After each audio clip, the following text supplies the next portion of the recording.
This is who we are.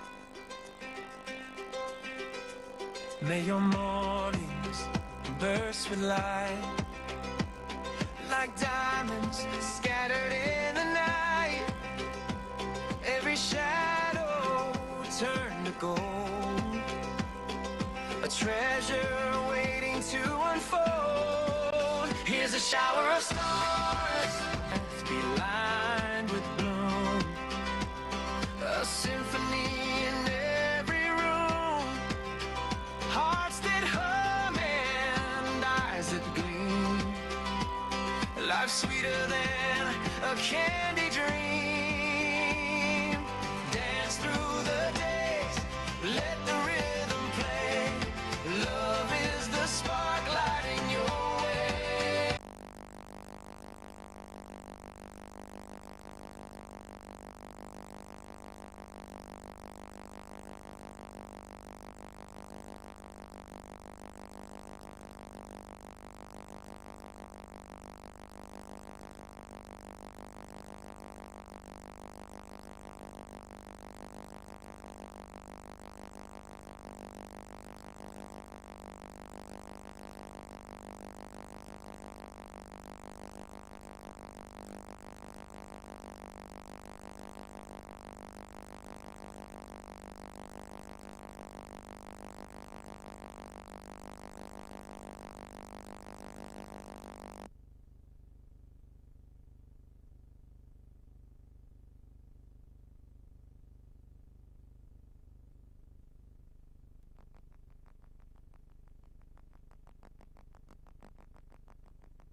May your mornings burst with light, like diamonds scattered in the night.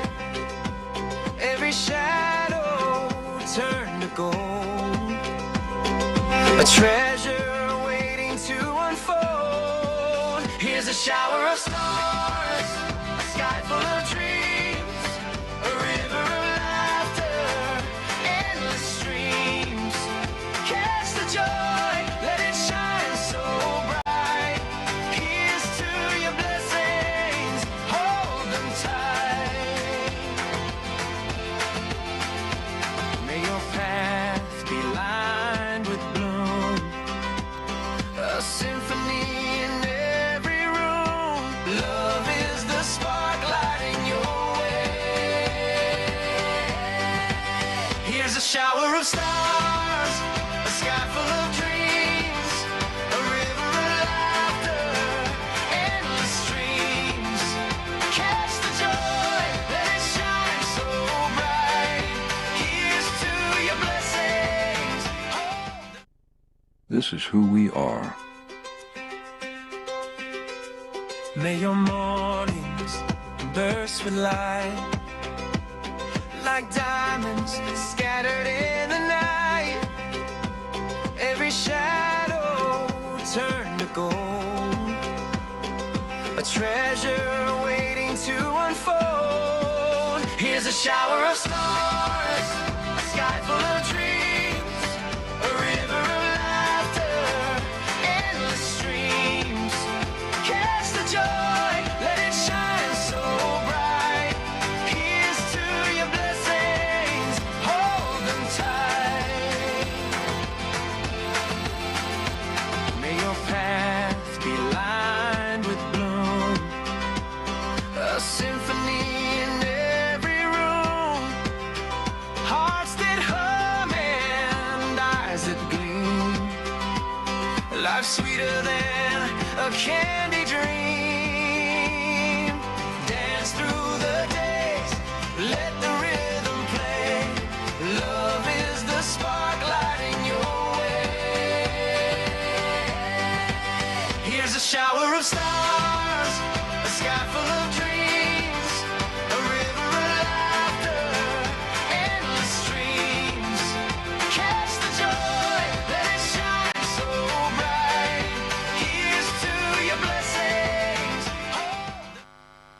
This is who we are. May your mornings burst with light, like diamonds scattered in the night. Every shadow turn to gold, a treasure waiting to unfold. Here's a shower of stars, a sky full of dreams, a river of laughter, endless streams. Catch the joy, let it shine so bright. Here's to your blessings, hold them tight. May your path be lined with bloom, a symphony in every room. Hearts that hum and eyes that gleam. Life's sweeter than a candy dream. Dance through the days, let the rhythm play. Love is the spark lighting your way. Here's a shower of stars, a sky full of dreams, a river of laughter, endless streams. Joy, let it shine so bright. Here's to your blessings.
This is who we are.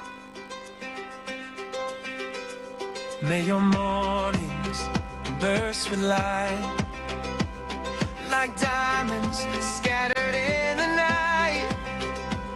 Every shadow turn to gold, a treasure waiting to unfold. Here's a shower of stars, a river of laughter, endless streams. Catch the joy, let it shine so bright. Here's to your blessings, hold them tight. May your path be lined with bloom, a symphony in every room.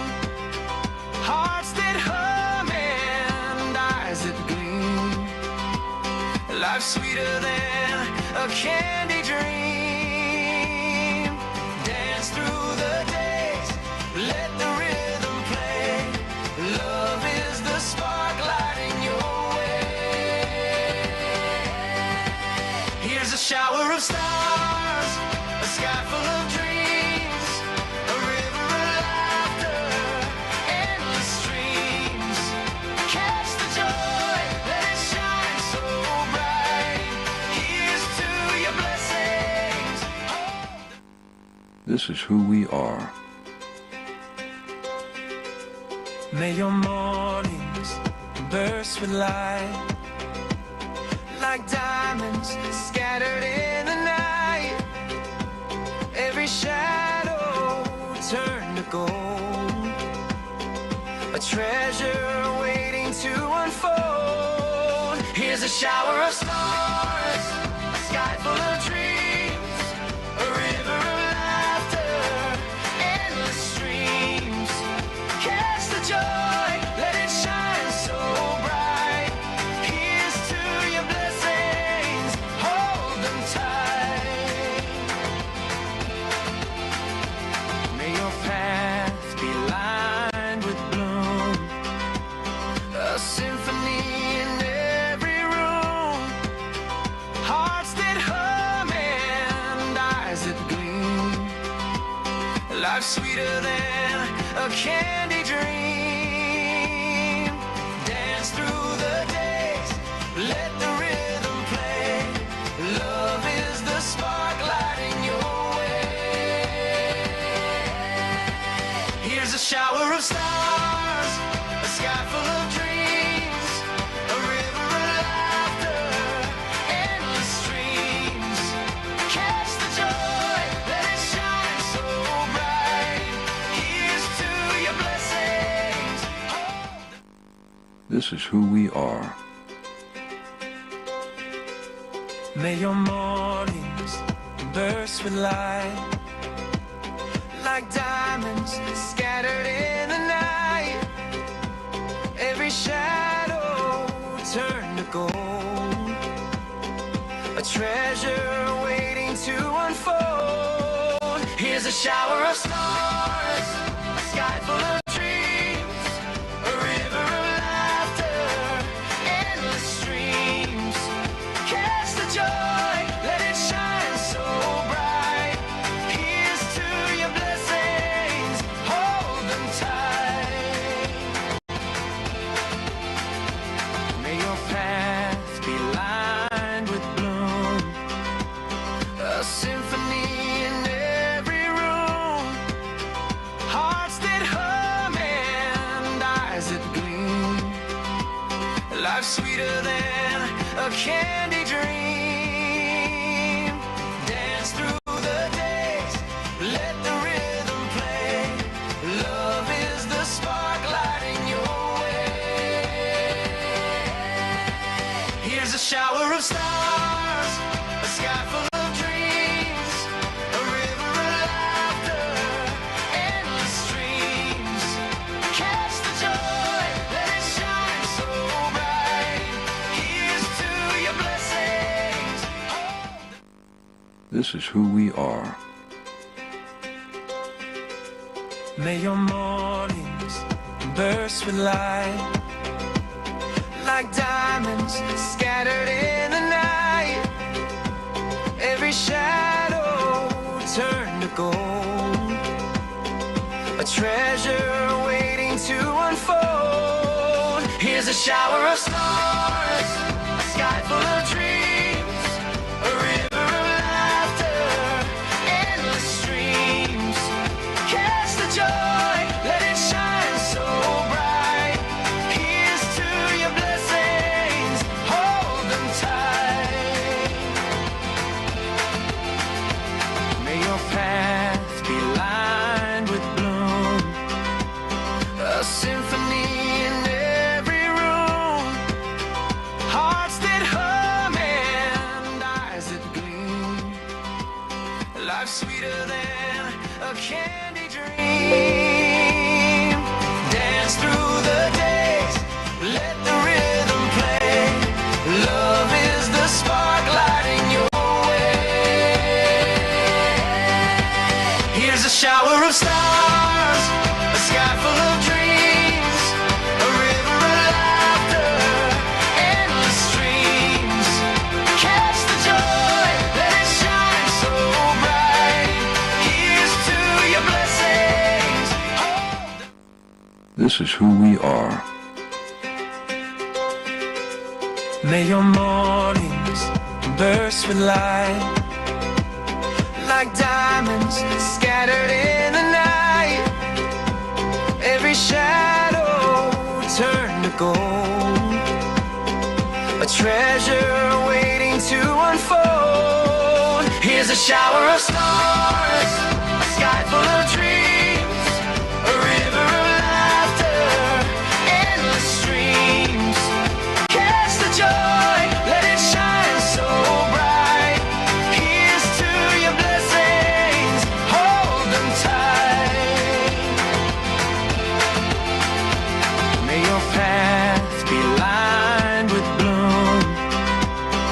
A symphony in every room, hearts that hum and eyes that gleam. Life's sweeter than a candy dream. Dance through the days, let the rhythm play. Love is the spark lighting your way. Here's a shower of stars, a sky full of dreams, a river of laughter, endless streams. Catch the joy, let it shine so bright. Here's to your blessings. This is who we are. May your mornings burst with light, like diamonds scattered in the night. Every shadow turn to gold, a treasure waiting to unfold. Here's a shower of stars, a sky full of dreams, a river of laughter, endless streams. Catch the joy, let it shine so bright. Here's to your blessings, hold them tight. May your path be lined with bloom, a symphony in every room, hearts that hum and eyes that gleam. Life's sweeter than a candy dream. Dance through the days, let the rhythm play. Love is the spark lighting your way. Here's a shower of stars, a sky full of dreams, a river of laughter, endless streams. Catch the joy, let it shine so bright. Here's to your blessings. This is who we are.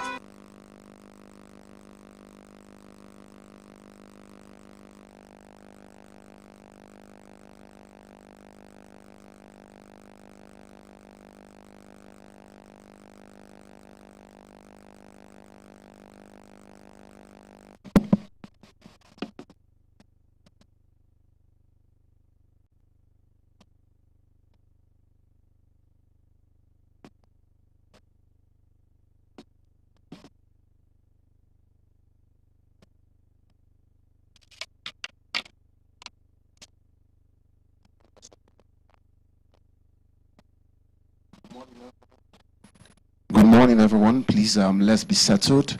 We're about to commence the event. Thank you.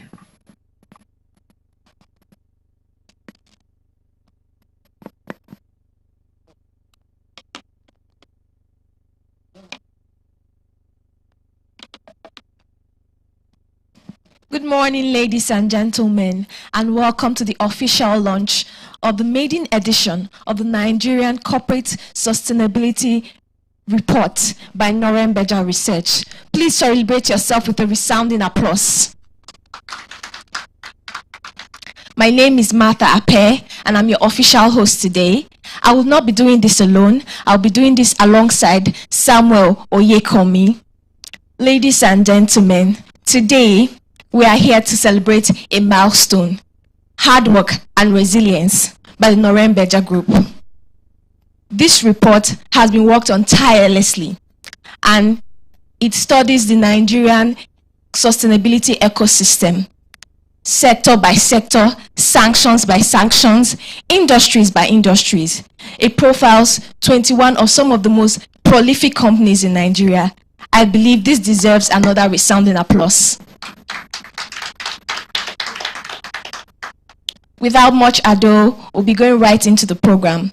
Please, I would like to crave your indulgence to stand up on your feet while we sing the national anthem together.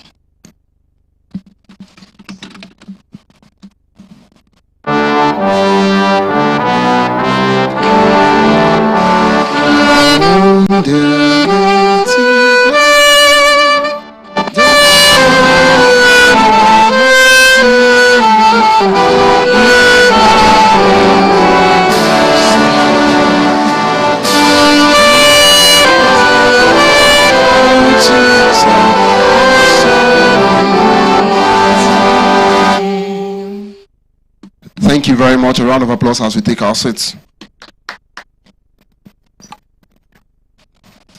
Right about now, we'll be moving into the next agenda, and it is the welcome address.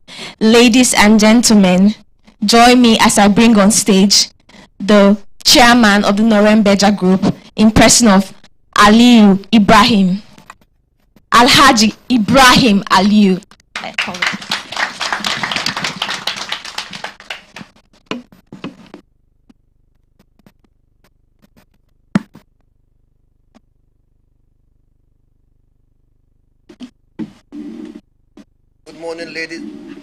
Good morning, ladies and gentlemen.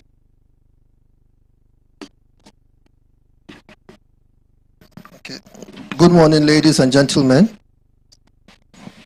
Okay. My name is Alhaji Ibrahim Aliyu Bala. I'm the group chairman of Noren Financial Group.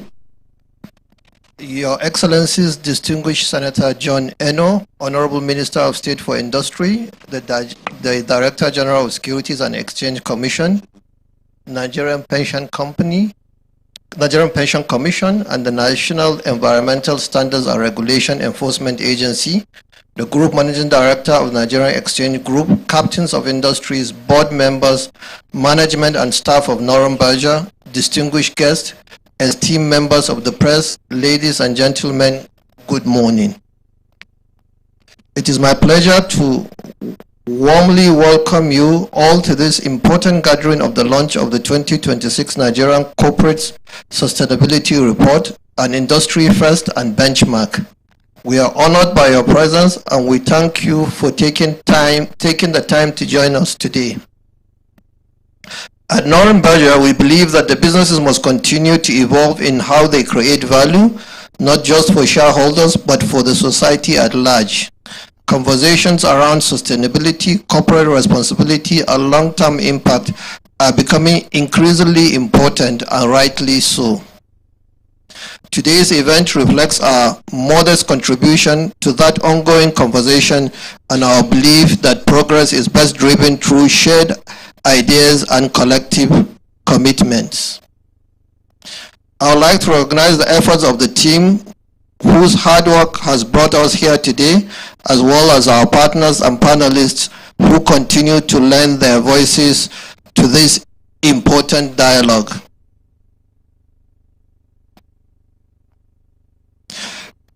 Your insights, experience, and perspectives are what give meaning to gatherings such as this, and we are truly grateful for your support and collaboration. As a group, we remain committed to building an institution defined by strong governance, responsible leadership, and a long-term view of value creation. It is our hope that today's engagement will inspire meaningful conversations and practical outcomes that will extend well beyond this room. Once again, I thank you for honoring our invitation, and I wish you a productive and rewarding sessions. Thank you. God bless Noren. God bless the Federal Republic of Nigeria. Once again, my name is Alhaji Ibrahim Aliyu. Thank you.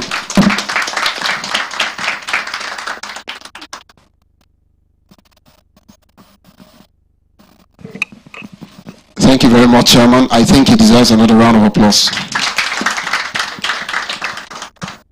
I think one of the things that resonates with me when the chairman said here at Noren we're known for innovation.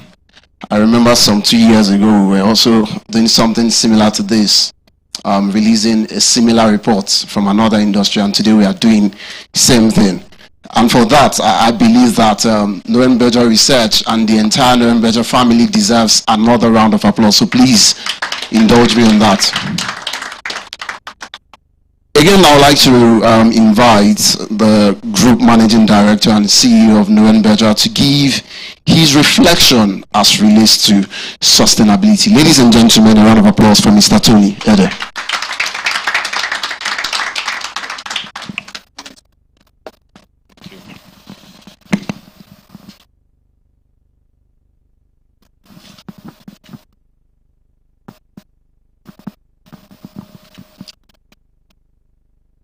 Good morning, everyone. We are all welcome. to this iconic event, an event that shows that Nigeria has come a long way, and that corporate governance in Nigeria has come to stay. I want to begin by recognizing the presence of certain invited guests, who some are here, some are on their way. We wanted to start at 10 on the dot, and that's what we did. That is the beginning of a solid corporate sustainability. Timekeeping.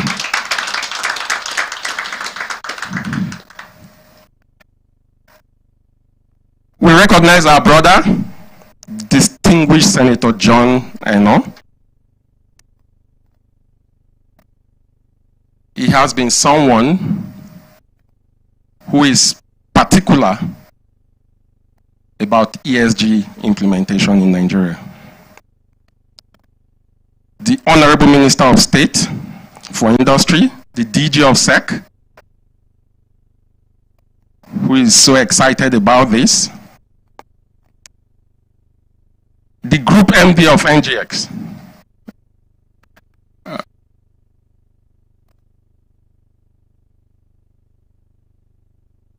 DG Pencom.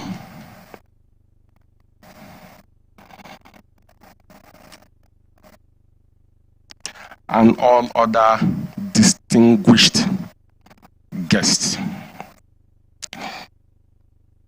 Especially,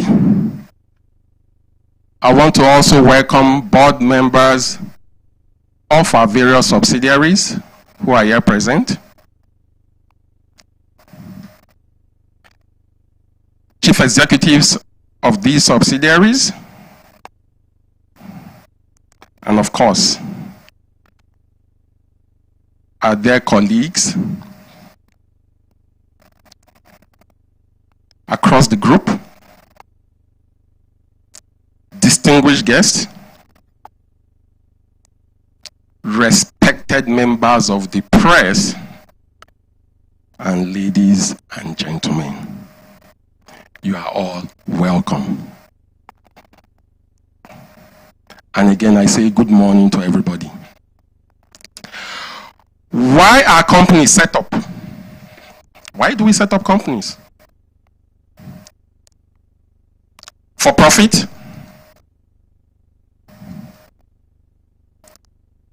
Or for optimizing stakeholder value? Stakeholder by way of regulators, way of customers, way of employees,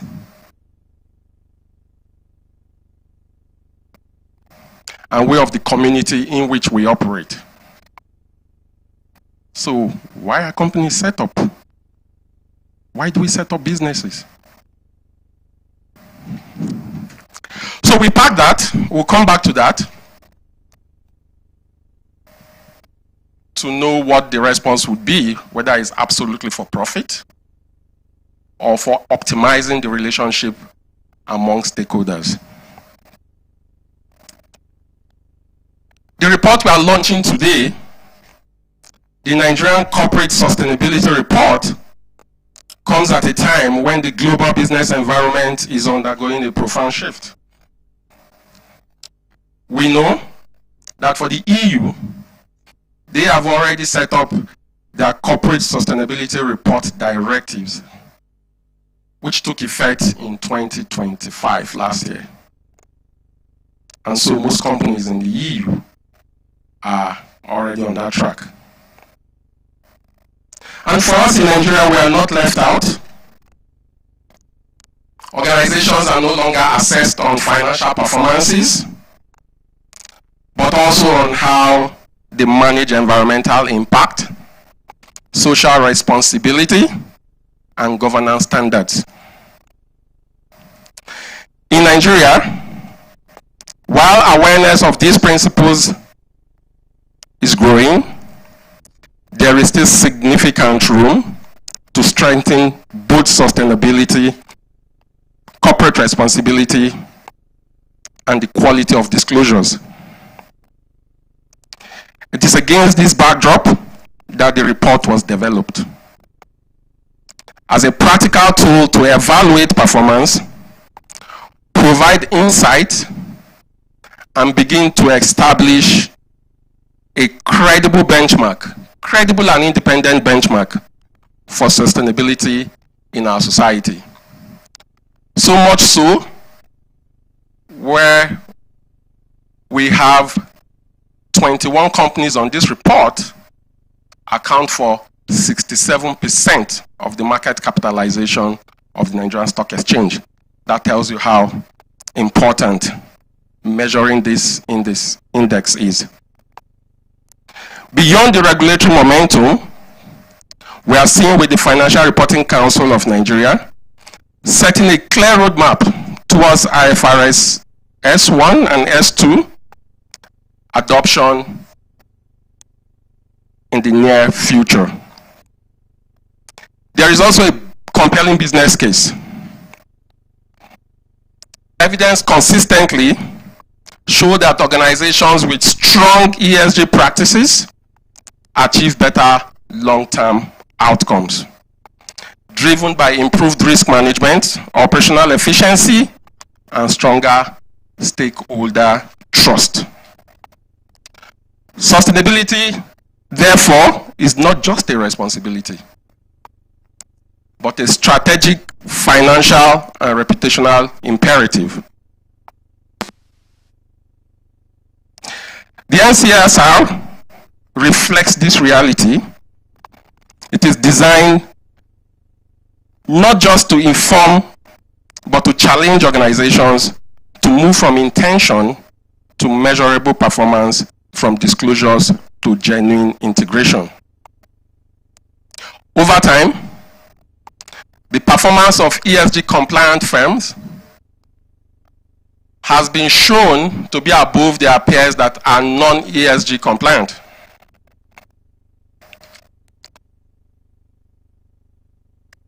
In global environment, you have stock performances ranging around 5%.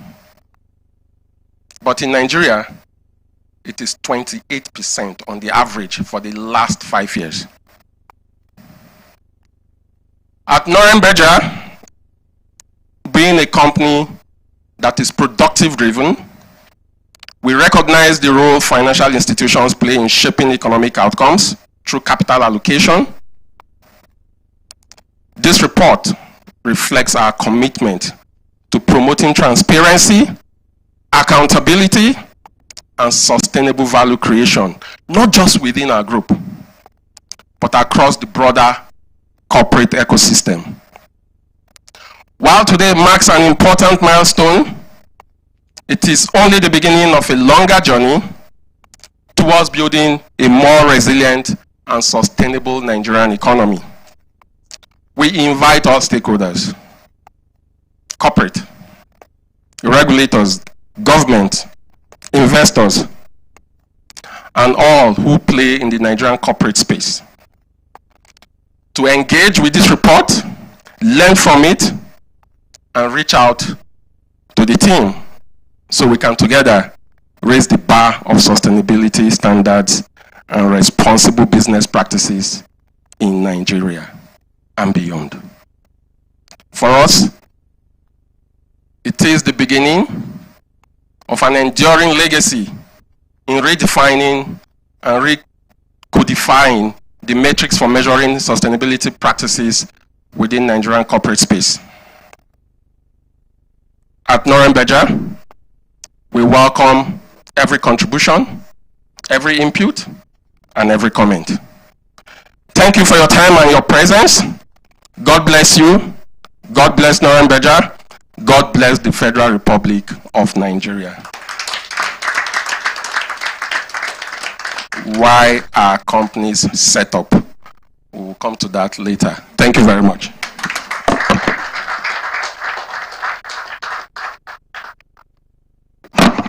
Thank you very much, sir, for that speech. I believe he deserves another resounding applause. he has left us with a very important question to reflect on: why a company is set up. I think we should all take our times out to reflect on that. All right, without much ado, I'll be moving on to the next item on the agenda, which is bringing up the Chairman, Presidential Implementation Committee on Technology Transfer, Abuja, for his opening address. Please join me as I welcome on stage Dr. Dahiru Muhammad.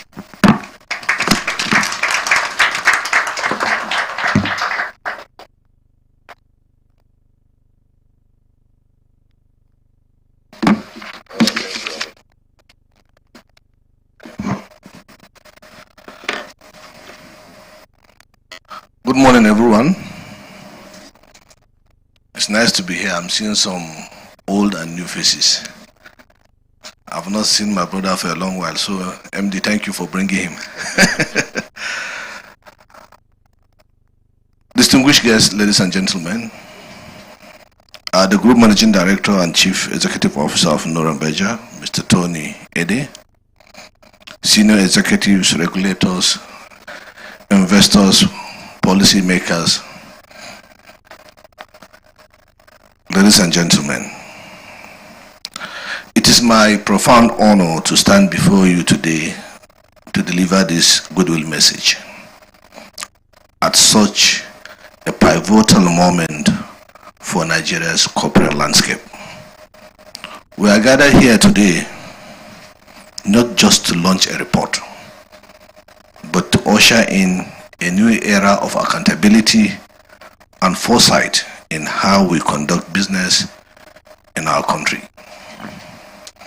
As chairman of the Presidential Implementation Committee on Technology Transfer, my mandate frequently places me at the intersection of international investment and domestic innovation.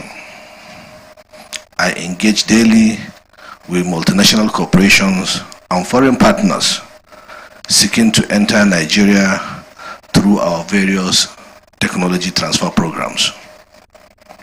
In almost every high-level discussion, one recurring theme consistently takes center stage: environmental, social, and governance standard. Today, responsible business practices are no longer peripheral concerns or mere corporate buzzwords. They are absolute prerequisites for global partnerships, technology exchange, and sustainable economic growth. For years, we have observed that while the appetite for investment in Nigeria remains robust, the absence of reliable, comparable sustainability data has posed a quite but significant barrier to capital inflow. Our reliance on voluntary corporate disclosures have often yielded inconsistent data, leaving institutional investors, both domestic and foreign, without the objective benchmark they require to make informed decisions. This is precisely why today's launch of the Nigerian Corporate Sustainability Report is so monumental. I want to deeply commend Norambeja and especially Mr. Tony and for this visionary idea, and the whole team of Norambeja for putting this together. By stepping forward to fill this critical measurement void in our corporate world, we say thank you. By introducing the first structured data-driven framework for evaluating ESG performance across public sector or public listed companies on the Nigerian Stock Exchange, you are fundamentally changing the narrative in Nigeria. You are moving sustainability out of the realm of boardroom press releases and into the territory of measurable, standardized, and actionable intelligence. These initiatives perfectly encapsulate today's theme: strengthening sustainable practices in corporate Nigeria. It provides the transparency needed to attract serious capital, foster responsible business conduct, and drive long-term value creation across our private sector. So as we celebrate this milestone, I want to leave a direct challenge to the corporate leaders, regulators, and investors in this room. Let us not view this as merely another compliance checklist or a public relation tool. Indeed, I urge you all to embrace this framework as a strategic compass. Integrate sustainability metrics into your core corporate strategies. Let us use this data to build resilient companies that not only generate profit, but also protect our environment, uplift our communities, and uphold the highest standard of governance. The world is watching us, and the capital is waiting for those who can prove their commitment to sustainable growth. Let us seize this tool to demonstrate that corporate Nigeria is ready to lead with transparency and accountability. Thank you, Naren Baja, once again for this timely intervention. With this, I wish you all a highly successful launch and an engaging deliberation as we go ahead. Thank you, and God bless the Federal Republic of Nigeria. Thank you very much, sir, for that very pleasing to the ear goodwill message. We would like to recognize the presence of some important dignitaries that have joined us for today, and everyone here, by the way, is an important dignitary. We would like to recognize the presence of Mrs. Ngozi from Deloitte, Nigeria. I believe you're here. Please, a round of applause for her. Thank you very much for joining us. We also have with us partner at Banwani Godalo Abuja, and her is Mrs. Tony Bashir. Thank you very much for joining us today. Quite a number of other people here. We also have Honorable Charles Eziani, who is the Group Chairman, CEO of Deltrazi Group. Thank you very much for joining us. Good morning. Without wasting much of our time, we also like to welcome another goodwill message. We have quite a number of them because, as we've mentioned, having this report, a first of its kind in a country like Nigeria where sustainability is becoming an evolving conversation, it is only normal and natural that we have a number of people who wants to celebrate this with us. And on that note, we would like to invite the president of the Society for Corporate Governance, who is also the pioneering DG for PENCOM, in the person of Mr. Mohammed K. Ahmad, OON. A round of applause as he comes forward. Thank you very much, sir.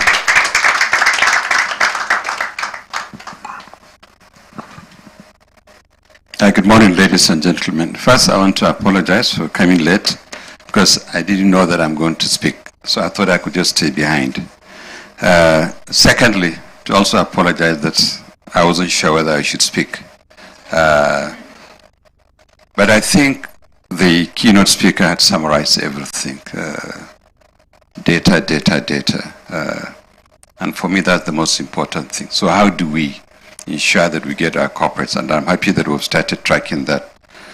But beyond tracking, as he indicated, is not about compliance or ticking boxes, but about building culture, processes and systems, so that it becomes part of our DNA, whether at the board level, management level, or even at perhaps the lowest level in corporates. I think this is what we should encourage, but there must also be incentives. So in other words, how do you measure our performance as directors and also as management? How do you reward us and compensate it? Can you bring ESG as part of that parameter? I think we need to encourage and perhaps sell that idea and drive that process. With that, then we'll be building culture. So distinguished ladies and gentlemen, thank you for your time, and thank you very much. To also indicate that I think I'm familiar with the family. I was also part of the family. Thank you and God bless.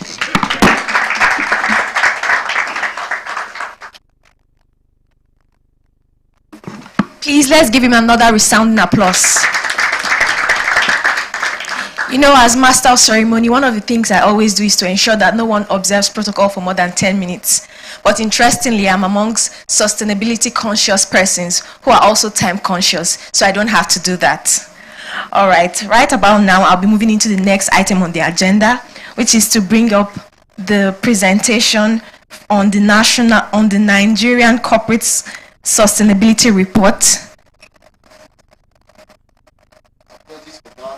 Before we get into the presentation, which again is the reason why we are here, right? And we also like to recognize a number of people also. But first, media, can you help us display the QR code?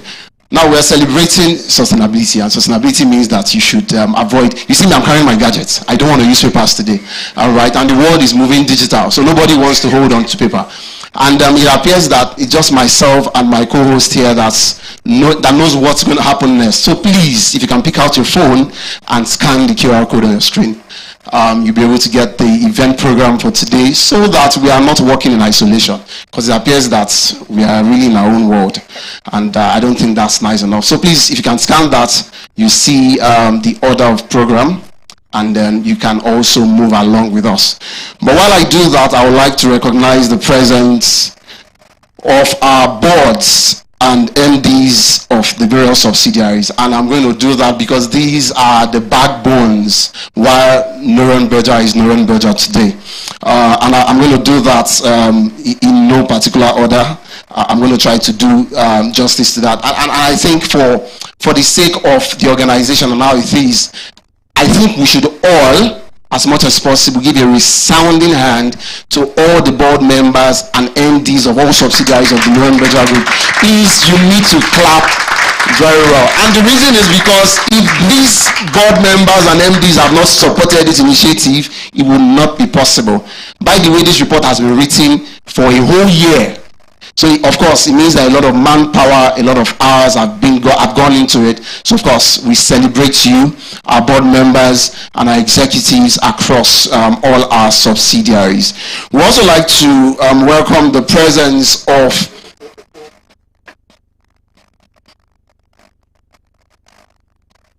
we'd like to welcome the presence of Senior Special Assistant on Climate, Finance, and Stakeholder Engagement, Mr. Ibrahim Abdullahi Sheleng. Thank you very much for joining us. We also have with us the General Manager, Sustainability and Shared Value for MTN Nigeria, Mrs. Kemi Adisa. Thank you very much for joining us today. We also like to welcome the presence of some of the other companies that were referenced in this report. We have the representative of the MD of Stanbic IBTC. That's the Head Sustainability, Risk and Capital Market, Tosin Leye Odeyemi. Thank you very much for joining us. We have other members referenced in this report that are also joining us. They're on their way. We have representative from Guinness Nigeria, Access Bank, Nigerian Breweries, and many more. As we said, there are 21 companies in this report. So please, a round of applause for everyone seated here. I default to you, Ma. All right.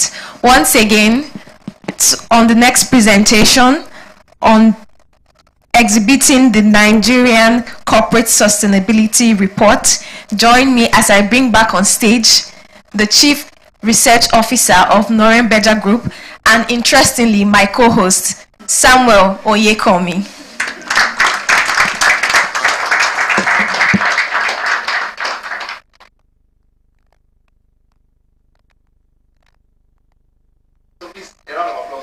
Please. I'm wearing double hats, and it makes me feel very sustainability, right? Like she said, my name is Samuel Oyekomi. I am the Chief Research Officer for Norenberger Research, and we would like to tell you about this report because we know a number of information has been online. We've seen the buzz, but many still don't understand what the report is about. Some think it's an internal document for Norenberger sustainability. It is not. We are making a statement around bridging the gap of data, especially when it relates to sustainability and climate change, right? I'll move to the next slide. And permit me to follow the trend of what we do here at Norenberger. It is only important that I show what our core values are. Excellence first. And this report is what you call excellence excellence first. Because by the time you are holding it in your hands and you're reading the content of the report, you will testify that everything here is nothing short of excellence. And that's our core value, which is excellence, friendliness, innovation, responsiveness, simplicity, and trust. And you know that when you have reliable data, everyone tends to trust you. Next slide, please. So why the media person is still here? Thanks. The question is, why this report?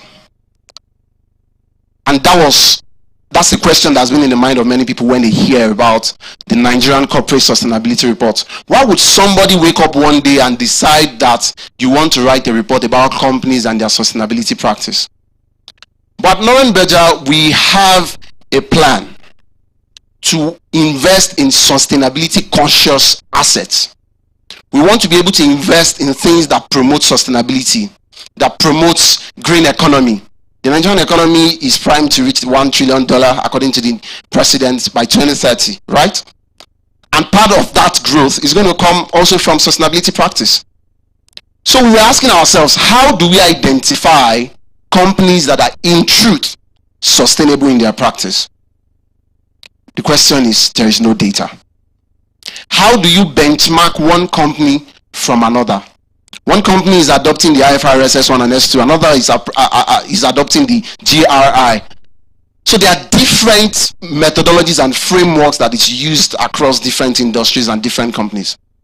Of course, yes, the FRC has said, I've given different guidelines as to how we adopt the IFRS S1 and S2, but the truth is that we are not all there.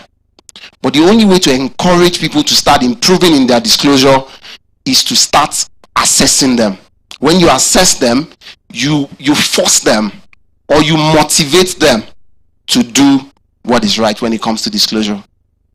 One of the problem in investment today is that many people invest without having data. And this is what we are trying to bridge. Create that data. The data is there, it's just that nobody has harnessed it.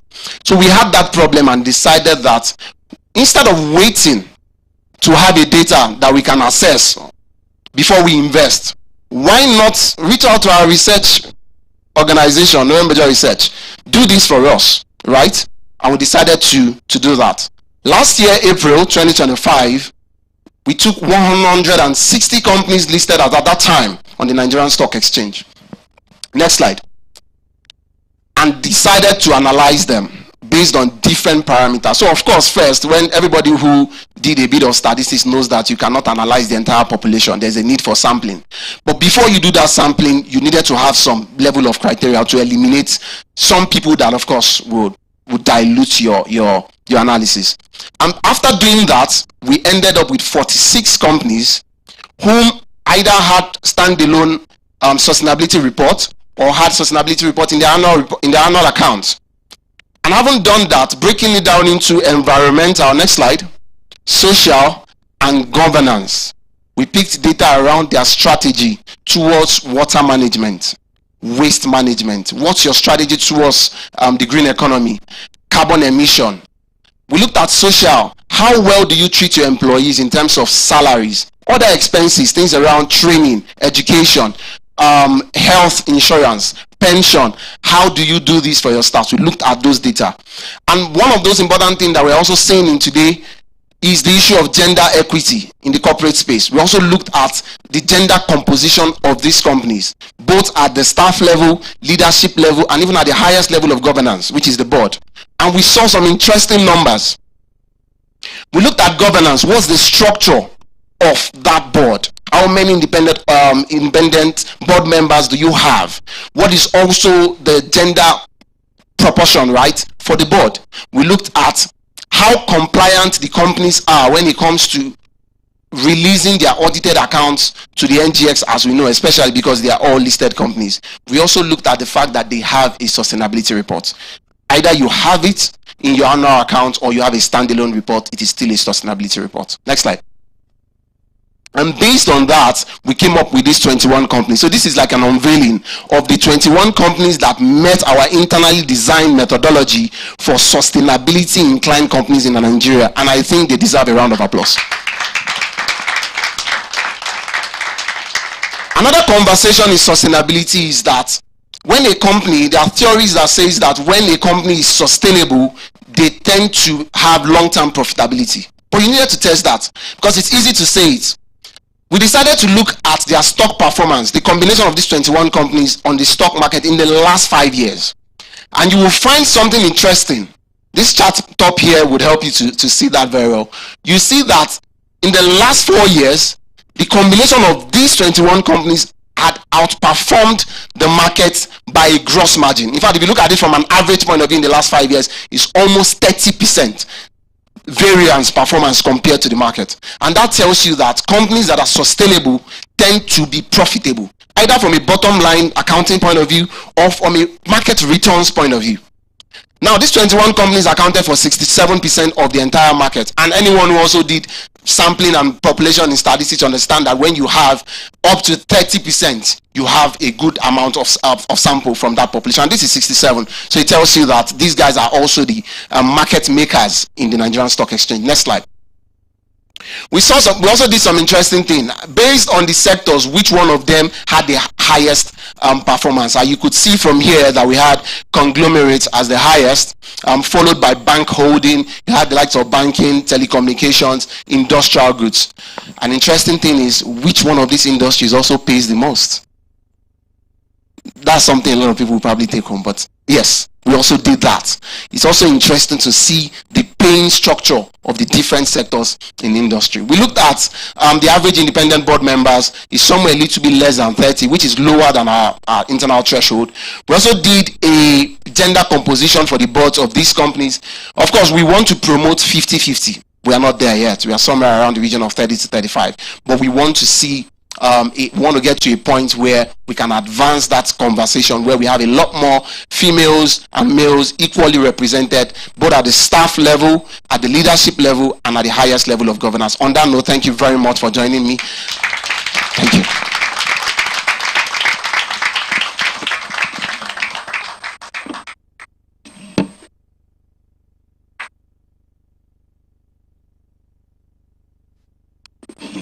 Thank you for that excellent presentation. Please let's give him another resounding applause. Distinguished guests, ladies and gentlemen, it's my pleasure to move on to the agenda. And next on our agenda is the Fireside chat on strengthening sustainability practices in corporate Nigeria. It's my pleasure to introduce the panelists and the moderator for this session. Join me as I welcome the first person on the list, in person of Adekemi Adisa.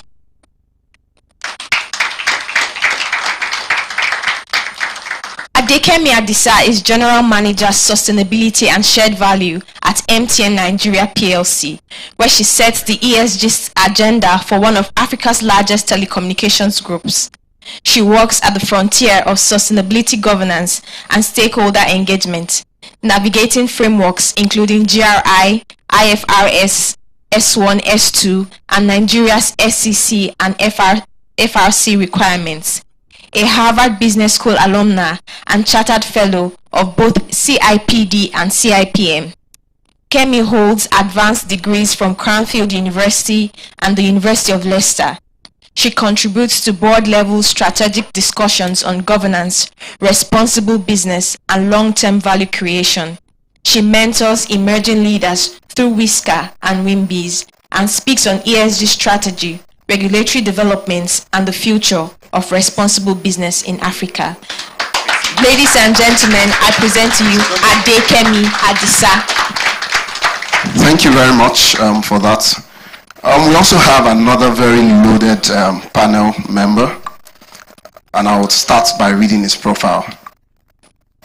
Mr. Ibrahim Shelling.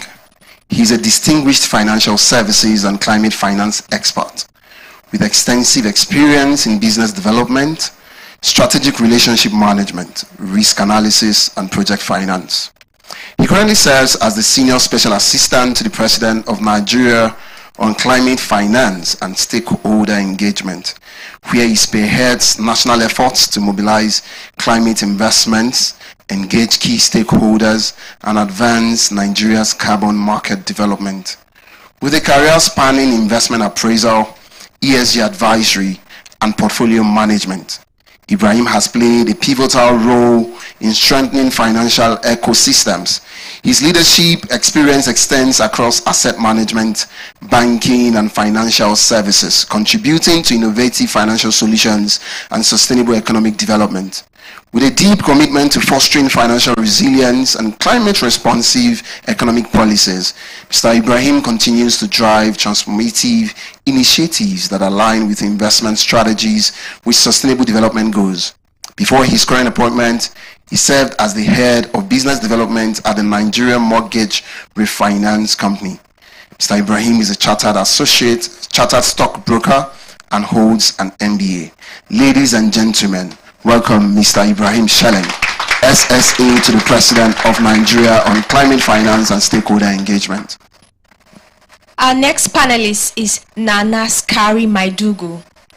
Nana Maidugu is the head of sustainability and ESG at the Nigeria Sovereign Investment Authority, where she's responsible for developing and driving NSIA's sustainability strategy and climate initiatives, as well as implementation of NSIA's ESG framework across the authority, its investment portfolio, and its partnerships. Nana has extensive experience in infrastructure investment, particularly in originating, executing, and managing strategic and impactful investments, including several climate-focused projects. Her work sits at the intersection of finance, policy, and implementation, with expertise spanning across climate finance, strategy and policy development, program design, and project management for both private and public sector entities. Nana has been actively involved in the development and implementation of key national initiatives and policies. She serves on several national committees, including the Presidential Committee on Project Evergreen, Intergovernmental Committee on Carbon Market Activation, and the Nigeria Climate Change Fund Steering Committee, where she plays a key role in the development and implementation of important national climate policies and programs. She also sits on the advisory group of several global organizations and initiatives, such as the Global Capacity Building Coalition, Advisory Group, and Principles for Responsible Investment Infrastructure, Advisory Committee, and is a fellow at the New York University Investment Transition Lab. She has authored several articles for prominent sustainability institutes and journals, contributing thought leadership on climate resilience, capital mobilization, sustainable finance, and ESG practices. She was recently recognized by Guardian Women Nigeria as one of the 7 Wonder Women awardees under the Business of Sustainability category. Nana has antecedents at KPMG, a professional services firm where she worked in management consulting. She holds a first-class bachelor's degree in computer systems engineering from the University of Kent and a master's degree in oil and gas management from the University of Dundee. Ladies and gentlemen, I present to you Nana Skari Maidugu. Reading the list of panelists really tells me that this conversation is going to be rich. The next panelist on our list is Miracle Ogumbowale.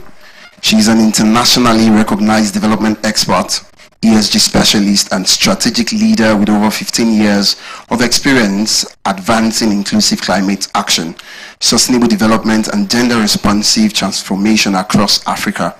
Named among the 100 most impactful young Nigerians by World Entourage and honored with the Green Blazer Award of Excellence by the Women in Renewable Energy Association, she is widely regarded as a leading voice at the intersection of climate, gender, and sustainable economic growth.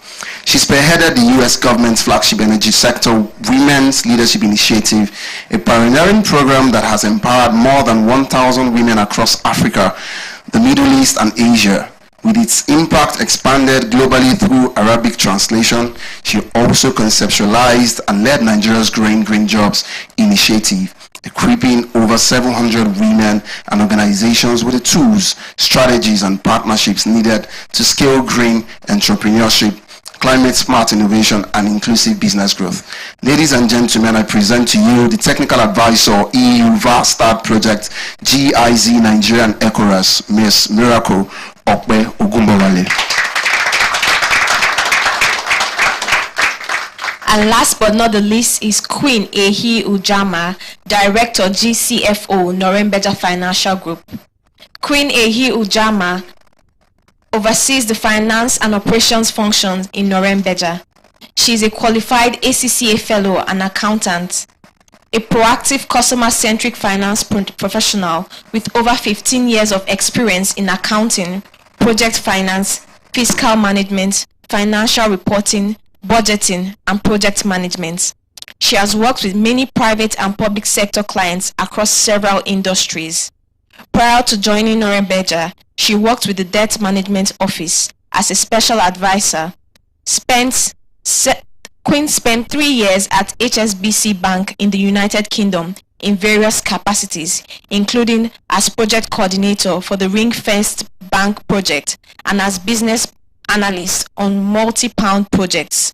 She previously worked at Ernst & Young UK for 3 years as a financial management associate, where she qualified as a chartered accountant. She also led the project finance delivery for Oscar Joe and Partners Limited, overseeing and monitoring over 7 active power projects valued at over 2.5 billion naira. Queen holds a BSc in Banking and Finance from the University of Benin and a Master's in Business Administration from the University of Warwick. She is an associate of the Chartered Institute of Information Technology, British Computer Society, and a fellow of the Association of Chartered Certified Accountants, FCCA. Ladies and gentlemen, I present to you Queen Ehi Ujaman. Please let's celebrate her with a resounding applause.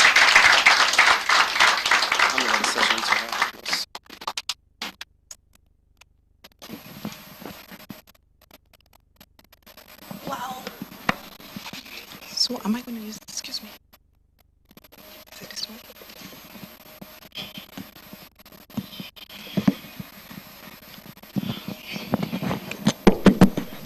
All right, good morning, ladies and gentlemen.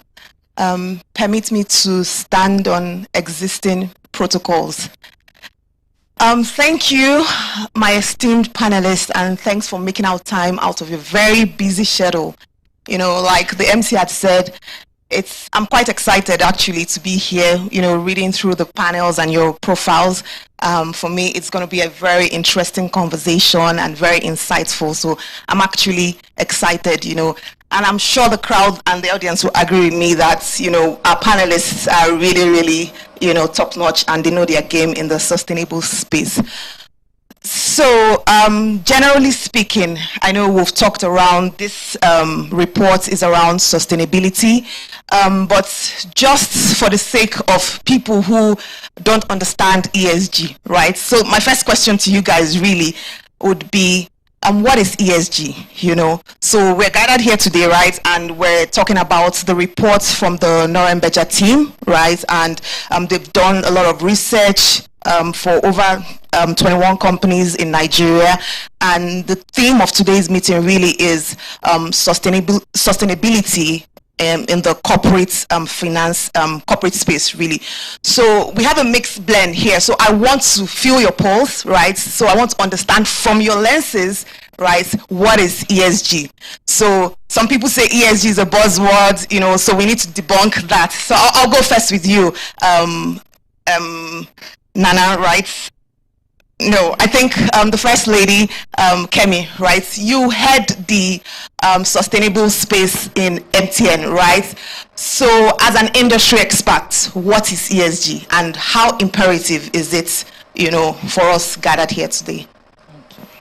Good morning, everyone. I'm not sure where to start, whether as head of ESG, sustainability, or the First Lady. So. No, the First Lady is fine. Okay, so as the First Lady for this panel. Yeah. So ESG, that's a very interesting concept. And I think rather than trying to think of what it is, maybe we should look at what it is not. And ESG in itself, the words I think were defined, from that presentation that was made earlier: environmental, social, and governance. And for most organizations, what we tend to look at or focus on is the reporting aspect of it. But I think we should try to see what are those things that we miss or we lose when we don't take cognizance of ESG principles. ESG in itself is just a tool. It's a framework for considering what are those risks that the organizations face. So when you look at, for example, in our telecom, where we have, thousands of sites across Nigeria, we ask ourselves questions like, what if we don't look at the environmental aspects of the sites that we put in place, or the communities where we put those sites in, if they are not, connected or related to, or if the governance of the company itself is, whack, for want of a better word, what do you think is going to happen to that organization? And I particularly liked the slides, where they were showing the performance of companies that have good ESG application versus the index on the exchange. But I think that's something that a lot of research has gone into, and it has been proven, and it was interestingly proven there too, that companies that have a high implementation of ESG outperform the market. But what you also find that maybe was not stated there is that companies that also have very good ESG practices do not often restate their financial performance. So you find that the governance is usually very high, that whatever it is that they say, not only is it what they're saying, it's what they're doing, and it's what they continue to do.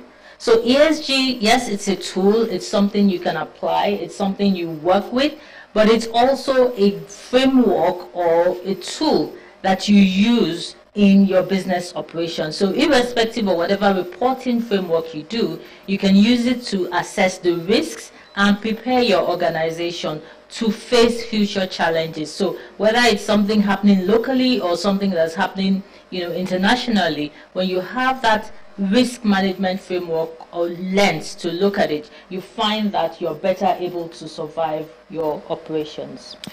Thank you so much, Kemi. That's very insightful.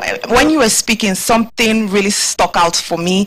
You said companies who are very big on ESG do not restate their financials. And as a finance executive, that stood out, right? So that's great. So what we've heard from the industry experts, right? So going over to you, Mr. Sheleng, we want to understand what is ESG from a government perspective. So we've heard industry, it's great for financial performance of the company. It's also a tool for measuring risk and the good stuff. So from a government lens, what is ESG to you? Thank you. And may I first state, blessed is a man amongst women. Yes, indeed. When we look at ESG, I think, first of all, if we're looking at long-term risk management, that's typically what people position it as, long-term, risk management. But there's also the aspect of, actual value creation, right? And I think that's where it's typically missed. So it's traditionally been a kind of, checkbox that people just take maybe by doing CSR initiatives. But when we look at some of the other aspects of what, utilizing an ESG framework actually does, is that there's so much value addition. For instance, if you look at company operations, there are potentials to generate carbon credits from decarbonization of certain parts of company operations. But now positioning it to let's take a case in point in Nigeria. We're aiming for a $1 trillion economy. Now, of course, government alone will not be able to achieve that, and we need private sector to be able to achieve that. Now, interestingly, maybe in the course of private sector looking out for funding internationally, they've seen that ESG is a key criteria in raising significant level of funding. So it has maybe not necessarily been that, we're all altruistic and, we're trying to solve environmental issues, but it's been a case of, okay, look, I've gone out there, I'm looking for funding, but international investors are saying, well, do you have an ESG framework in place? So, but however we are achieving this objective is fine. And from the point of view of government as well, we've signed up to the Paris Agreement. We've got commitments to reduce our emissions reduction. unconditionally by 20%. So how are we going to achieve this? Again, aside from what government is doing, if we're able to get private sector data to show what's happening in private sector and the efforts that private sector is making, then we could also add that to our reporting lines for what we're presenting in our decarbonization agenda. So to kind of summarize, not only is it a risk management tool, but I think in terms of actual value creation in the long term, it's absolutely vital. Any company that is not aligning really with ESG tools then is probably limiting themselves, I would say. Thank you very much, Mr. Sheleng. So many things to pick out from his response. Right, so for me, some of the things that stood out for me is, it's not just being altruistic, people need to make sure they're doing ESG for the right reason and not just to be trying to access funding. Right, so I'll move over to you, Nana. So you work in the investment space from a government perspective as well. So Mr. Sheleng has talked about funding, and I would like to hear your thoughts on how that fits in. And again, what is ESG to NSIA and to yourself? Thank you, and good morning, everyone. I think Kemi and Ibrahim have done justice to defining what ESG is, to be honest. But I would like to shed more light on the distinction between it being viewed as more of a compliance or reporting tool than a strategic imperative. So from my perspective as an investor, when ESG is purely viewed as a reporting framework or a compliance tool, you would see that it is being integrated more downstream with the focus on, disclosures and policies, right? But the real value of ESG, and when it is being viewed as a strategic imperative, you would see that it is integrated upstream, where it drives capital allocation, where it drives investment decision making, and also strengthens risk management. Within the context of Nigeria and as a sovereign investor, it's quite imperative because it provides us with a structured way to understand and navigate the risks within the ecosystem, but as well as leverage the opportunities in the space. Ibrahim touched on, things around leveraging the carbon markets, or whether it's energy transition or climate resilient infrastructure. So we look at it both ways, right? From a risk management perspective as well as from a value creation perspective. But I think ultimately it's whether we call it a tool or a framework or a strategic imperative, when used right, it's able to drive resilience, drive competitiveness, and drive long-term value creation for entities. Thank you so much, Nana. So what's my takeout from what you've said? It's just not a reporting tool, and it's not just to be seen for compliance. So there are many things, being compliant from an ESG standpoint, help in terms of raising capital. And I think that's what this report is also speaking to, being able to highlight and showcase the benefits of companies being sustainable and, engaging in sustainable practices. So over to you, Miracle. Thanks again for joining. You work in the international space, so we've heard from Kemi, she's described it from industry. Mr. Sheleng has been very gracious to explain it, from the view from government. And Nana has also told us what ESG is for them at NSIA. So for yourself, right, you engage with the international stakeholders and the multilaterals, right? What is ESG to you guys? And I think it's also very important, right? You have best of both worlds, right? You engage with them, you're in the Nigerian space as well. So that's inflection points. What is ESG to you, and how do you want the audience to understand it? Thank you very much. First off, a round of applause to this team, because honestly, just looking at that very robust report, it shows that a lot of work has been put into it. In terms of ESG, I think I would like to speak more from a development perspective, and also, as we all know, development projects and initiatives are time framed. So how do we use ESG as a framework, to design, implement, and even evaluate the projects that we do? So for starters, when you look at it from an environmental perspective, how does the project you're trying to implement, the initiative, affect the environment, climate change and all of that? For instance, even things like your carbon footprint, how does that affect the environment? And flying down, 16 consultants in to get work done. Can we view other alternatives, other options? Can they be considered? So rather than them coming in maybe a virtual option or a hybrid option. So those are some of the ways that we think about the environmental parts of things, energy efficiency. I mean, they're similarly the little things, but they all add up and they do matter. Then for the social part of things, I think I like to call it the human parts of sustainability, because if you look at it, it's in what ways are your interventions actively affecting humans, right? So the previous speaker spoke about, your employees, but it goes beyond that. It goes to the beneficiaries, it goes to the customers, even goes to your vendors as well. How do your actions or inaction actively affect them? And there's something we call, I think a lot of the previous speakers spoke about the risk analysis, but unintended harm. So a lot of times you implement projects, you think you're doing good, but you're actively creating another problem on the other side. So how can you ensure that you are doing a proper risk analysis and ensuring that you are not having unintended harm being done? So I call it the do no harm aspect of ESG. Then governance. So and the governance part goes beyond just thinking through decision making and the composition of leadership and all. To for us, especially in development, how do you sustain this intervention? Because we have a lifespan. At the end of the 5 years or whatever timeline is you have to implement this project, is there continuity?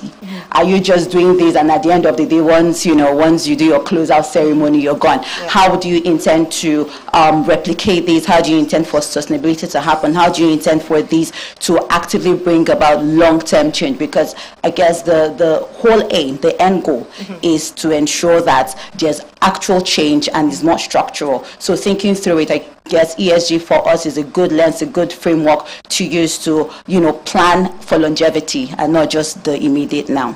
Fantastic. I mean, you said so many things. Right. I mean, thank you so much, Miracle. I think I found your responses actually very insightful. So you spoke around efficiency, measuring these outputs, and you looked around do no harm and governance, risk management. So a lot of great things, in practice if we actually do ESG right. So my next question is, following on to what you've just said. There's been lots of talk around ESG, lots of talk around reporting, disclosure, which is great in itself, right? You're speaking to, us doing the right things. But there's also a very growing concern globally around greenwashing, right? And when I say greenwashing, means disclosure literally outpacing the performance. So I guess that's one of the things the report is trying to speak to, that yes, on the one hand, we all know these good things. We need to be efficient. We need to manage time. We need to ensure our carbon footprint is, where it's supposed to be, carpooling, working virtual, right? But I think the question now is, how do we manage that perspective, right? And what steps would companies take to ensure that we move away from just inclusion, disclosure, we're saying we do these things, to actual performance? So how do we measure these things reliably? Okay, thanks for that question. Reporting is good. I guess that's one of the first steps, obviously, and it leads to credibility. And we know that credibility is basically the currency for sustainability. Okay. But moving from that to actual practice, I'm happy to give examples from my current project. It's called EUV-STARED. It's a climate smart agriculture project being implemented by GIZ. Okay. And some of the things we do to ensure that, we are actually getting this done. Number one, charity begins at home, or from home. So ensuring that the policies and practices, climate smart interventions, sustainability, everything is actively mainstreamed across all practices, across everything that we do. So I'll give a quick example. For instance, the whole value chain, from even the kind of input. So if you look at agriculture, what goes into the soil, right? That's the first step. Even the input. So rather than using chemical fertilizers, considering other other sustainable ones like, biocompost and all, to ensure that the soil is fertile enough and you're actually sustaining the soil for longevity. Even the kind of seeds. So we realize that you have, I'm sure most of you heard about the ginger blight or tomato disease and all these interesting things that we hear. And if you look at the core of it, it starts from the seedlings. Are they very climate resilient? So we consider, we do a lot of technical advisory and also hand-holding and support around ensuring that farmers, agro-businesses get access to this climate resilient seedlings that are drought resilient, flood resilient, so that way the output is good. Now, in the output being good, it cuts off a lot of post-harvest loss. We're also introducing things like productive use of energy appliances for like solar dryers, solar irrigation system. So even from once you get the produce out, the whole value chain, cold storage and all, it reduces post-harvest loss, increases yields, put more money in the pockets of the farmers, of the agro-businesses, and also support, the whole food security thing. So I guess it's all about being very conscious about the practical steps and looking at what is the end game. So for us, it's not just, food ending up on your table or having enough produce for export. It's about the whole value chain, tracing it backward. How are you ensuring that each step of the way you are actively including these? And it's easy to just say, oh, we are doing this, but if it's already part of the policy, if it's already ingrained in your practices, then it makes it easy. And most importantly, like the work that you're doing, documenting knowledge. So ensuring that it is well documented, it is institutionalized. So even if Miracle is not there anymore, the next person that is coming can pick up that knowledge product and use similar to the report that you already have. So I think it's about actively rethinking how we do things, ensuring that there's policy around it, ensuring that we are also training people. And aside from training, is actively documented as well for continuity. Fantastic. Please, can we give her a round of applause? Okay, you said something very insightful and you described the processes making the value chain more valuable, and at the end of the day, what we all pay for is value, right? So after all said and done, we want that valuable product. So, which takes me to my next question to you, Nana, right? Miracle has done a great job in terms of describing how ESG makes the value chain very valuable, from the seedlings, ensuring the output is great, and the ripple effects, better returns and those type of things, right? So in your view, right, how would you say you're able to communicate ESG as a value driver, right, and not a screening tool, right? So we're coming to this, we're having these discussions, and we've all agreed that it's valuable to have ESG, right? So how would you encourage, or would I say guide and educate other firms, right, to position themselves to see ESG as valuable, and they're able to also tap into the value chain and also attract long-term capital? I think that speaks to what Mr. Shelek had said earlier on about, the dollar, the trillion economy, and, being able to access funds. So just talk us through your thoughts around it. Okay, thank you. I would answer this in three ways, or highlight three key points. I think the first is integration into the core business strategy. ESG cannot just sit in periphery, like it has to be embedded across the strategy of the business. Take, for example, the NSIA. We have our sustainability and our ESG team, but then it's not just having a team, right? The core tenets have been embedded across the processes and day-to-day operations of the other teams. So your investment team, for example, when conducting investment appraisal, ESG due diligence is being conducted as part of that investment appraisal, and it forms the final investment decision. When you take the procurement team, for example, ESG considerations are being evaluated as part of our procurement processes. So whether we're procuring an EPC contractor, whether it's a consulting firm, whatever procurement process, it's standard, it's in our RFPs, and it is evaluated upon. And so if you don't show evidence of ESG integration, you're going to lose out marks from that evaluation. looking at admin, things around energy efficiency, you know, our cooling systems, our lighting systems, you know, water and waste management. We have recycling programs that takes, you know, some of our waste, so paper, plastics, and then recycles it, and then proceeds are then channeled into social causes like supporting the education of children. And so when you look across each business unit within the institution, you would tell that it's a culture, it's part of our strategy. It's not just one unit, you know, on one side. And so as an investor, when looking at investment opportunities, what we want to see is evidence of integration, not just policies. Right. You can have so many policies. If I'm not convinced that you're integrating this, then for me, screening your deal from the ESG perspective, like, it doesn't give me comfort, right? So that's one thing, having it at the core of your business strategy. I think secondly is around governance. There needs to be clear ESG governance. Now, I know there's a debate as to where ESG should sit within an organization, and to be honest, there's no right answer, right? It depends on, you know, the structure of the organization and the context. There's organizational context, so it depends.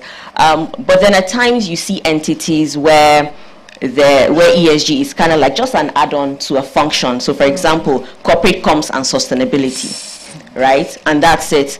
When you ask the management, executive management, about, you know, sustainability or the ESG strategy of the entity, they can't tell you anything about it because they really don't care. They just know there's someone in one unit somewhere whose title also has sustainability to it.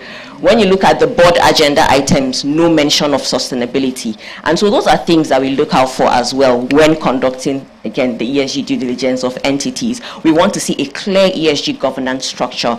Does it have the same level of importance that other units have?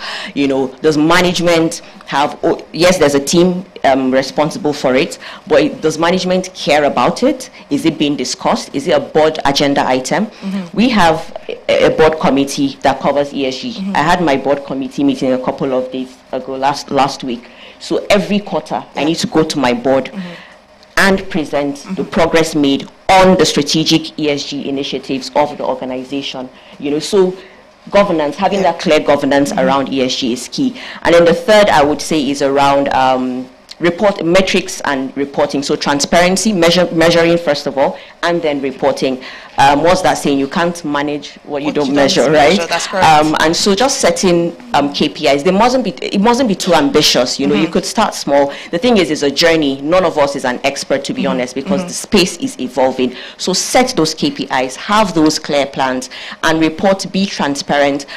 These days with ISSB, I think we're converging towards a uniform disclosure around sustainability. So whether you're adopting ISSB, whether you're an early adopter, or you're waiting till later on, be open about what you're doing, the strides you're making, and not just the amazing things you're doing. It's okay to also say, okay, we're not doing so great in this area, but this is what we're doing to fix it. So I think those are the three key things: integration into core strategy, clear governance structures, and then monitoring and reporting. I think ultimately any entity that can clearly articulate how ESG drives, you know, financial performance, growth strategy, and risk management would be able to unlock capital, long-term capital. Fantastic.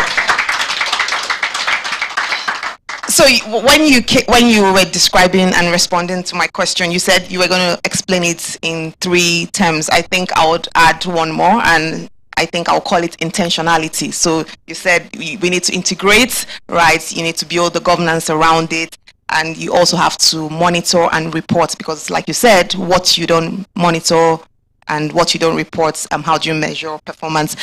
But I'm thinking, right, when we say we need to build those frameworks, those governance structure, right? Believe you me, sometimes they come at a cost, right? You said something along the lines of, in some entities, ESG is just in one corner and it's not properly set up, right? So some companies might look at the cost implication, right, and say it's going to be expensive to set up an ESG unit. But again, we might come back to that. So what I'm trying to highlight, that's ESG might come at a price, right? And that takes me to my question to you, Mr. Shaleng, right? So, like we mentioned earlier, you're playing in the climate finance space, carbon, and working with government, right? And I think you agree with me, right, for companies to be able to adopt and implement ESG, it comes at a cost, right? And I think a recent climate policy initiative actually stated that Nigeria requires approximately $29.7 billion, right, to meet mitigation and adaptation needs, right? So yes, we're saying we need to do all these things, but the financial implication, 29.7, you guys will agree with me, that's a lot of money, right? So what's the role of government, right? What can government do to help crowding private capital? Good question. And may I add, I think that 29 billion is annually. Annually. Not just one-off. Wow, interesting. So we've all got a lot of work to do. Of course, as I mentioned earlier, government alone cannot shoulder that burden. Yeah. But I think certainly where government comes in is in de-risking investments for private sector. I mean, even globally, we've seen that there's a what they call the Baku to Belém roadmap, which aims to mobilize $1.3 trillion for developing countries. Okay. But majority of that is supposed to come from private sector. Okay. So similar to what we're looking at in Nigeria, where does government come in? I think essentially there are three instruments government can potentially utilize. There's obviously the sovereign guarantees, but there's also first loss capital for potential investors, and I think viability gap funding. So these three instruments, will help to de-risk potential investments and allow private sector to come in. Because again, where we find the issues is that at the early stage, I mean, even with normal, SME investing, you find that nobody really wants to play in that early stage because obviously the risks are much higher. But I think that's essentially where government funding comes in. The Climate Change Act 2021 allowed for the Climate Change Fund to be managed by the National Council on Climate Change. It's in the process of being operationalized, but even there you find the difficulties in raising that funding because, first of all, government doesn't have the fiscal buffers to be able to, address that. So you will need private sector funding.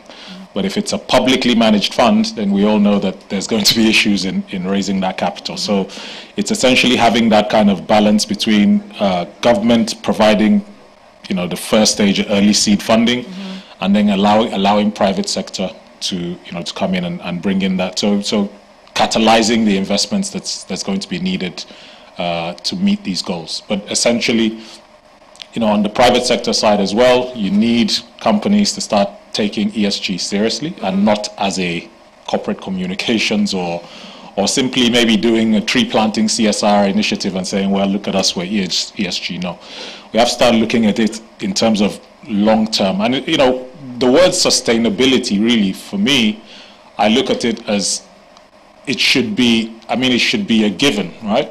If you're starting a business or if you're starting a venture, you should look at it to go beyond just maybe a short time horizon, right? So we're looking at how that business is going to add value to the society. That's why we get companies that end up getting listed publicly because they become of public interest. They're large enough that they become of public interest, and there's why you need, government regulations to step in. I think from the government's point of view as well, even when I look at the carbon markets activation policy that was recently passed in October last year, essentially what that does is it creates a clear framework for potential investors in that space. What are the institutions you need to deal with? What are the timelines for getting certain approvals and all that? So really that's what it is. So it's now left for private sector to, play within that space. So and we do have to take, I would say, a little bit of risk because if we say, okay, we're leaving all the development challenges to government. I mean, the private sector will also suffer. You know, Sure. the World Bank has said that Yeah. if we continue with business as usual, we're looking at losing about 6% GDP in the next, I think by 2030, 2040 or so. So it's all an imperative for all of us. It's not just government and it's not just private sector. It has to be a whole of society approach in tackling these challenges. Great response. Thank you so much, Mr. Shelling. All right. I think I found that interesting because you touched on quite a number of things, right? You talked on de-risking being critical, but you were also honest enough to say this is not something government alone can do, right? We've also acknowledged the fact that the amount of money required to meet this gap is also significant. So the private sector needs to play a role, right? So again, that brings me almost into the next question for you, Kemi, right? So on the one hand, yes, we need to de-risk, government needs to provide capital, and now we're asking private sector to get involved, right? And I think one of the great things the Financial Reporting Council, FRC, has done has been to, propose for early adoption of the FIRS S1 and S2, which is technically saying disclosure of climate-related and sustainability-related requirements in your financial statements. So I think that's, taking it next level and ensuring that those disclosures happen and companies are forced or mandated to ensure that they are compliant.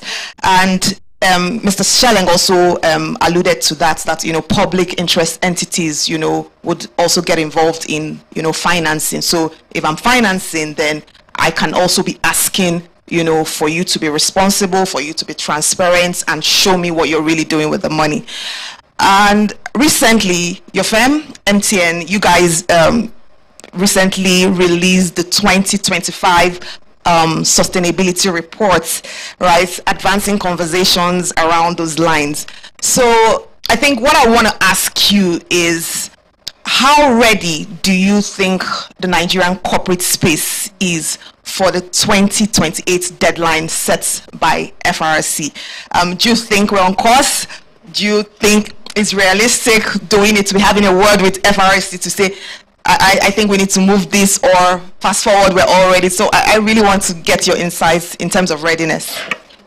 Okay, in responding, caveat, this is my personal opinion. That's fine. I'm not speaking for the Nigerian corporate. Okay. But I think in terms of readiness, we have two categories of companies. Okay. There are companies that, this is towards 2028, just 2 years to go. There are companies that will be technically compliant in terms of, ticking all the boxes of what the standards require. And there will be companies that I would, categorize as will be meaningfully compliant. Okay. Meaningful in the sense that they, what they comply or what they say is actually what they're doing. And for the companies, in terms of the compliance, I have to say that the FLC is also doing a good job. Yeah. They've had a lot of technical sessions, explaining and trying to break down what the requirements of the standards are, explaining to corporates and having different sessions. And they've also released the sustainability reporting guideline, which is also to enable companies who have no clue about what to do. So they have done a lot in that, and I have to give them kudos for that. But I think for me, what is more important is beyond just compliance. I think it's that opportunity for business transformation that companies are missing. By not meaningfully comply. And by that transformation, I'm talking about requirements of the board.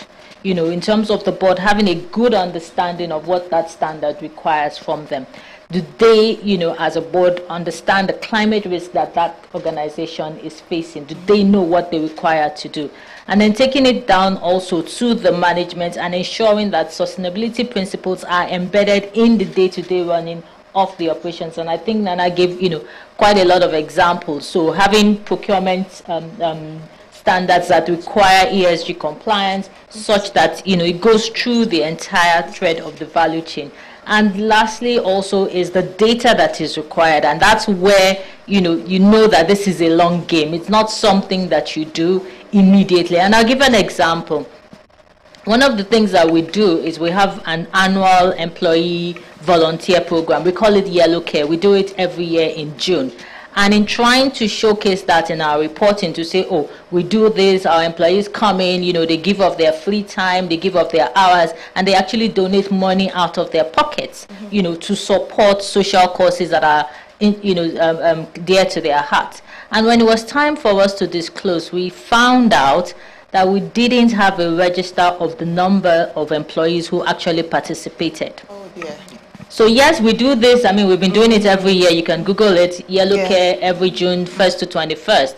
But we were not recording the number of people who were participating. And so when it was time to disclose, we didn't have that number. So it's not something of, you wake up today and you have all of the data. It's something that you grow with intentionality, as was previously, entrenched, that we continue to look at our data sources, make sure that we're able to record them, and we're able to do comparison on a yearly basis, year-on-year comparison, and then we can see where that progress is coming from. So that transformation that needs to happen in the organization is what I think companies will be missing an opportunity on. So it's not so much focused about being ready to disclose come 2028, but what are you doing, on a daily to ensure that your organization transforms and takes advantage of the opportunities in, disclosing according to the standards? Thank you so much, Kemi. That's very insightful. And I think we have a very good representation of our board members.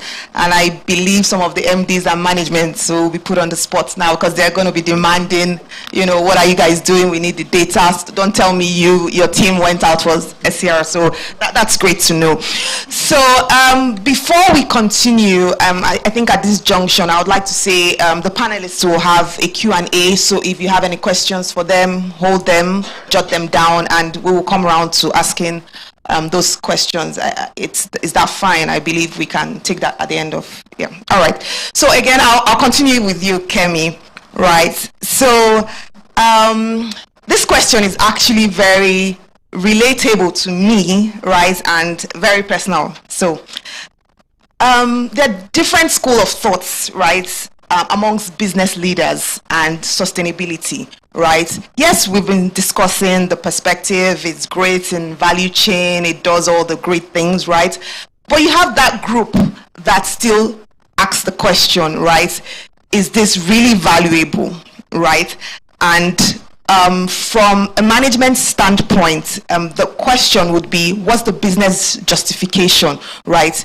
At MTN where you work, right, they would say, this school of thought believes that the financial implication, when we talked about funding, right, for enforcing and establishing ESG and sustainability, right, this cost can run up, in terms of numbers, they can be huge, right? So those, I don't want to call them naysayers, or that school of thought might argue and say, if I invest this money, the turnaround, right, how am I able to justify the bottom line? So I'm looking at myself as a CFO, so every now and again the team comes to me with some sustainable initiative and I'm looking through it, and you guys need to justify this expense, right? So how do you do it with your CFO, your board?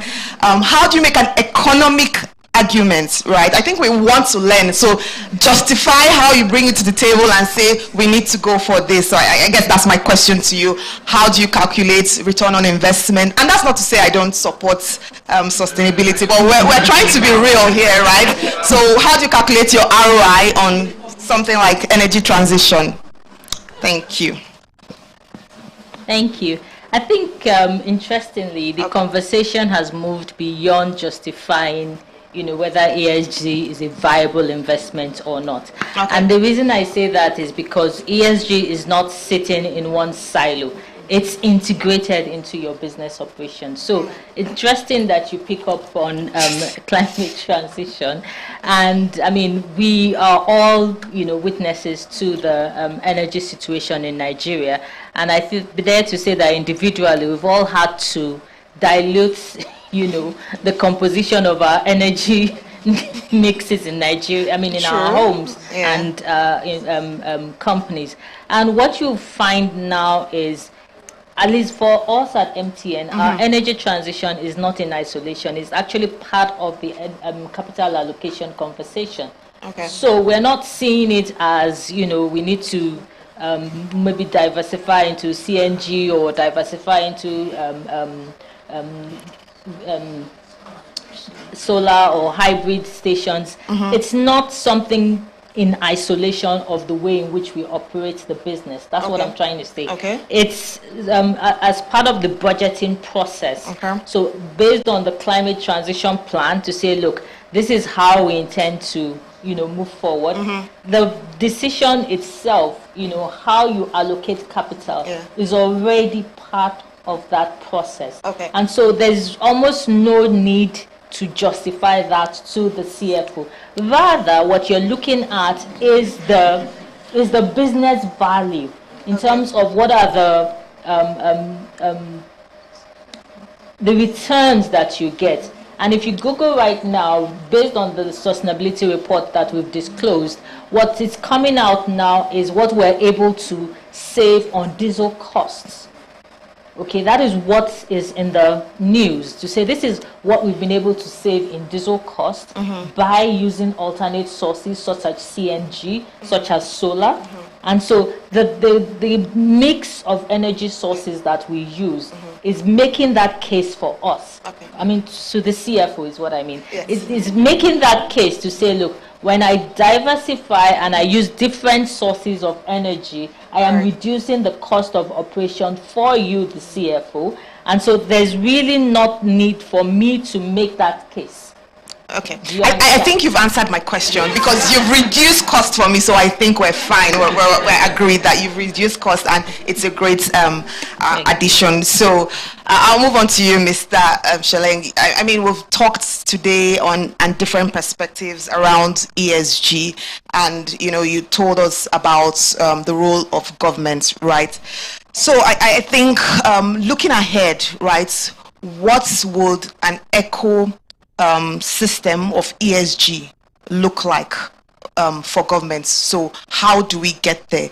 And I think it's also crucial, let's look at it in a 2-year framework, because on the one hand we have the FRC giving a deadline. So 2 years from now, right, how would governments want to see the ecosystem in Nigeria pan out for ESG? Yeah, and it's a very important question, because I think the Climate Change Act, as I mentioned, that was passed in 2021, mandates that every company in Nigeria that has over 50 employees needs to have at least a sustainability desk, at least, and send annual reports to the National Council. So even from a point of view of awareness, I'm not sure a lot of companies are actually even aware that it's law. Right, so it's actually law that you need to have sustainability desk. And why is that? Because, as I mentioned earlier, it's part of reporting that we need to do. I want to say we now as a country to the United Nations in terms of the unconditional emissions reductions that we're doing. But also that data, the data that's required from private sector. Essentially, that's the idea of having that sustainability desk. So. Number one, certainly, I think from the point of view of data, it's absolutely critical that we start having that synergy. Number two, I would say in terms of some of the projects that Nigeria needs to do, it will certainly require public-private partnerships. So there needs to be that synergy between government and private sector. And I know one of the things my office has been working on is seeing, first of all, how we can get, I would say, regulators of, for instance, financial institutions to, first of all, understand the ecosystem well enough so that they're able to now, properly regulate the entities that they're working with. But now also within the private sector, how does that synergy look like, or how will it work? Instead of it being, I would say, a top-down approach where government just forces everything down, and then we have the private sector saying, well, okay, you know what, this is just a checkbox exercise, so let's just do what they're asking for. But it certainly needs to be a lot more collaborative. So there needs to be roundtables where private sector is saying, you know what, this is coming at a cost to us. Government, how can you support us to achieve this? So I think it certainly needs to be a lot more collaborative. But as I said, the law, first of all, is in place, which hasn't really been enforced yet, but it's only a matter of time. But I think also incentives to private sector. If you're meeting some of your ESG goals, could you offset that against your tax liabilities, for instance? These are some of the incentives that we're certainly looking at. But when you mention tax, it's a very touchy position. But I certainly think there's going to be a lot more government-private sector collaboration taking place. Yeah. Thank you so much, Mr. Schelling. I think one thing you may not have realized you've done for us today is that awareness, because I can almost tell you that maybe half of us here were not aware that if you had a company with over 50 employees, you had to have a sustainability desk, right? And like they say, ignorance is not an excuse, so we all need to, take that on board. And you also spoke on, that collaboration between government and private sector, which needs to happen. And I think those are very important insights to glean from this. All right, my question will go to you, but I think when we came on stage, right, and when I looked at the list of panelists, and it was almost all female, and you said you were blessed amongst women, fantastic, yeah. So I think for me, this is one of those rare occasions that, females are dominating the stage, and long may it happen. So my question to you, Nana, is, gender equality is increasingly becoming an imperative, right, from both social standpoints and, a catalyst for driving stronger corporate performance. And if you have listened in our discussion, right, I think we want to move away from just disclosures, move away from commitments, everybody saying the good talk and everything. So what do companies need to do to shift this from just committing and saying we are committed to having this representation and those sort of things, to actualizing it and ensuring it happens? So what are your thoughts around this? So I think talking about gender inclusion, it's not just a social priority, it's an economic opportunity. Sure. Particularly in Nigeria and in emerging markets, where when you look across sectors, gender participation or gender inclusion is quite low. But then I also see it as an opportunity for entities to differentiate themselves, right? For NSIA, for example, part of our ESG, so we call it our ESG framework, right? Yes, we look at those core environmental and social elements, in line with relevant standards. But a key part of that as well is looking at the gender profile. So for every investment, whether it's a fund manager or an infrastructure investment, everything we're assessing, we actually look at the core ESG factors, and then we look at gender, look at the gender profile, leveraging the 2X framework, and then we look at impact and then core climate. So those key buckets form, our universe of ESG. And I think that's the same with a lot of other entities. Beyond extending financing, we are also mobilizing capital. So we also have engagements with DFIs and MDBs and climate finance institutions to obtain additional capital, from them. And we've seen it, from them as well. Okay. We recently, last month, we got accredited by the Green Climate Fund. And beyond, the other factors that were screened, gender was a key area that was assessed as well. Same thing with all the agreements or financing agreements that we've gotten into with likes of IFC, AFDB, JICA. It's there, so it's key. So I just wanted to put that first of all on paper so that everyone understands that it's not just, oh, let's do it because feminism is a trend or whatever. No, truly there is an opportunity to tap capital and unlock capital when gender profiles or gender inclusion is enhanced across corporate. But then, it's easier said, or rather, it's one thing to have the intention and it's another thing to execute. So in terms of how to go about it, I'll say first of all, having a clear plan or strategy on how to achieve that. And there are frameworks, global frameworks that you could leverage. I spoke about the 2X, which is the globally recognized framework for gender inclusion. And the beauty of 2X is it's not rigid, right? When you're looking at a company, for example, you're not just looking at, oh, is it owned by a woman? It looks at it through different levels. So from entrepreneurship, right? Who owns it? And it's fine if it's not owned by a woman. It looks at leadership, from senior management as well as board composition. What percentage are female? Great. It looks at employment, the workforce. What percentage of the workforce are female? It looks at product and service. So if it's an entity that develops products or services, is it tailored to benefit women? It looks at supply chain. How are women included within your supply chain, right? And then for financial institution, it looks at your portfolio and your capital allocation. So such frameworks exist and they are flexible and they have different benchmarks across different industries because they understand the peculiarities across industries. So for example, infrastructure, you might not see a lot of women in infrastructure. So the benchmark for 2X for women in infrastructure is different compared to, let's say telecoms, for example, or financial services. So first of all, developing your strategy or your plan, leveraging on key frameworks like the 2X, so it provides you with guidance on how to implement, right?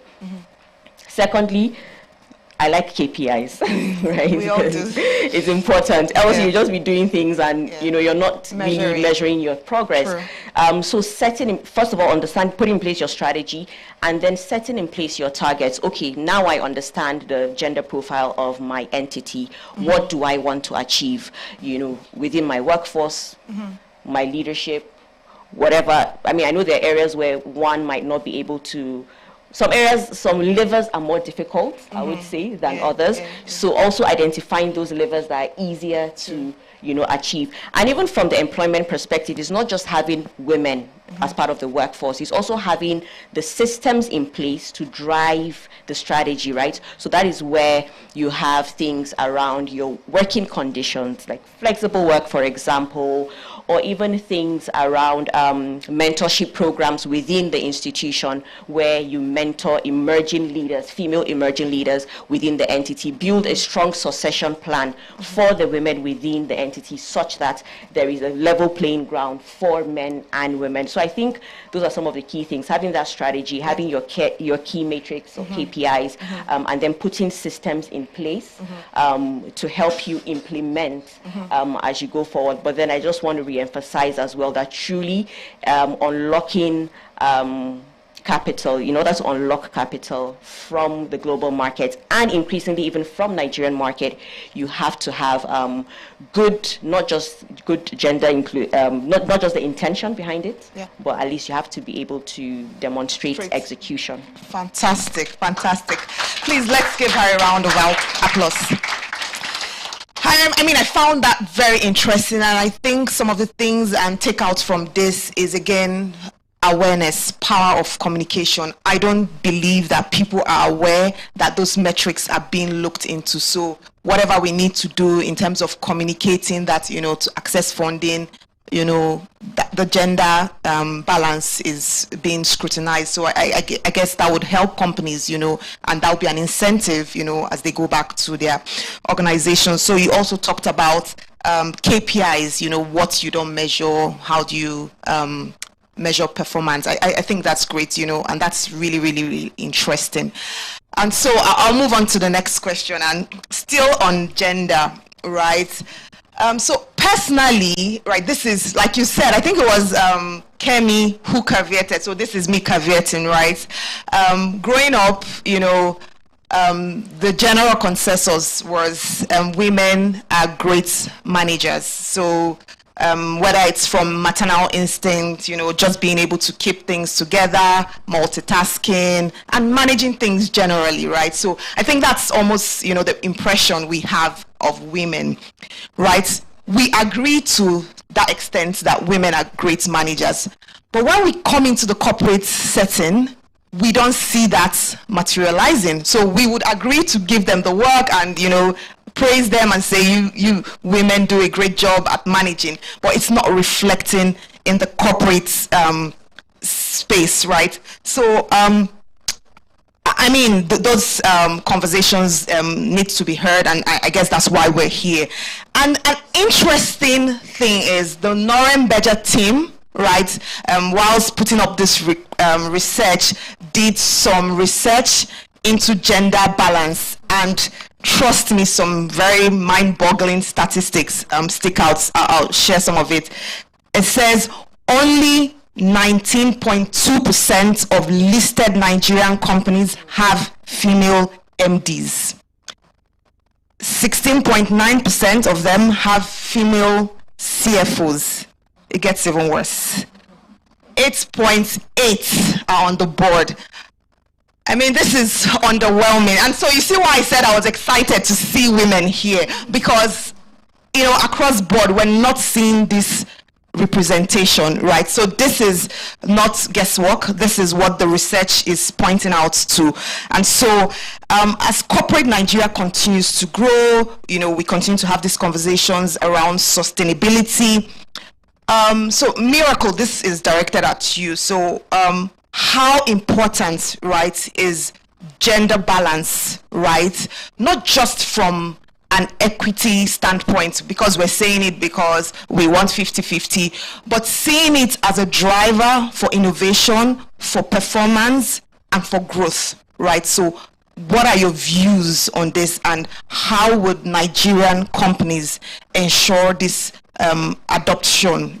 So again, most of the conversations we've had today is we want to move away from inclusion, commitments, and saying this good stuff, right? How would they practically ensure that this happens and we begin to see more representation of female at board level, executive level, and generally across board? Thank you. Thank you for that question. Really loaded one. Sorry. I'll start with a story. There was once this project that was being implemented, and so it was meant to be like a hygiene, like a wash hygiene kind of project. And the management decided it was for an IDP camp, that they needed to construct new toilets for the women in the IDP camp, which seemed like a good idea. So they go ahead to, some faraway land, which is really nice. They finished constructing this toilet, and they came back to evaluate, and they realized that it wasn't being used. And we're surprised that, we went through the pain of setting up, this lovely infrastructure, and it's not being used. It was at that point they then asked the women that, why are you not using this facility? And women said, at night, when we want to use the restroom, we will have to walk all the way. We'll need to wake somebody up to walk us all the way there. So it doesn't make sense. It's as good as it not being there. Yeah. It was at that point we realized, and going back to your question, why women should be part of conversations. Women make up about half, 49 point something, so that's about half of the population. So if you're excluding them from decision making, from these tables where decisions are being made, policies are being made, that affects them and affects half of the population, how do you intend to get your performance? How do you intend to be profitable? So for me, that's one of the biggest, it sounds like a small story, but it just goes back into, for corporates, for multinationals, for development NGOs, everyone, the need to ensure that women are actively part of decision-making process, especially for things that has to do with them and even everybody in general. What are some practical steps that can be taken? I like to call it the APC of women's leadership. Do you have the PDP version? Not yet. I'll come back when I have that. Go for it. The first is analysis, and I'll just build up on what Nana said. So you need to go deep, right? Not just band-aids. And what we find around are just little checklists and band-aids. Oh, we need more women. Okay, who is the woman? Tokenism. Okay, bring one woman, use it to splash, on the board, and that's it, we are done. But now the point is, it's like dropping, it's like a water drop in an ocean.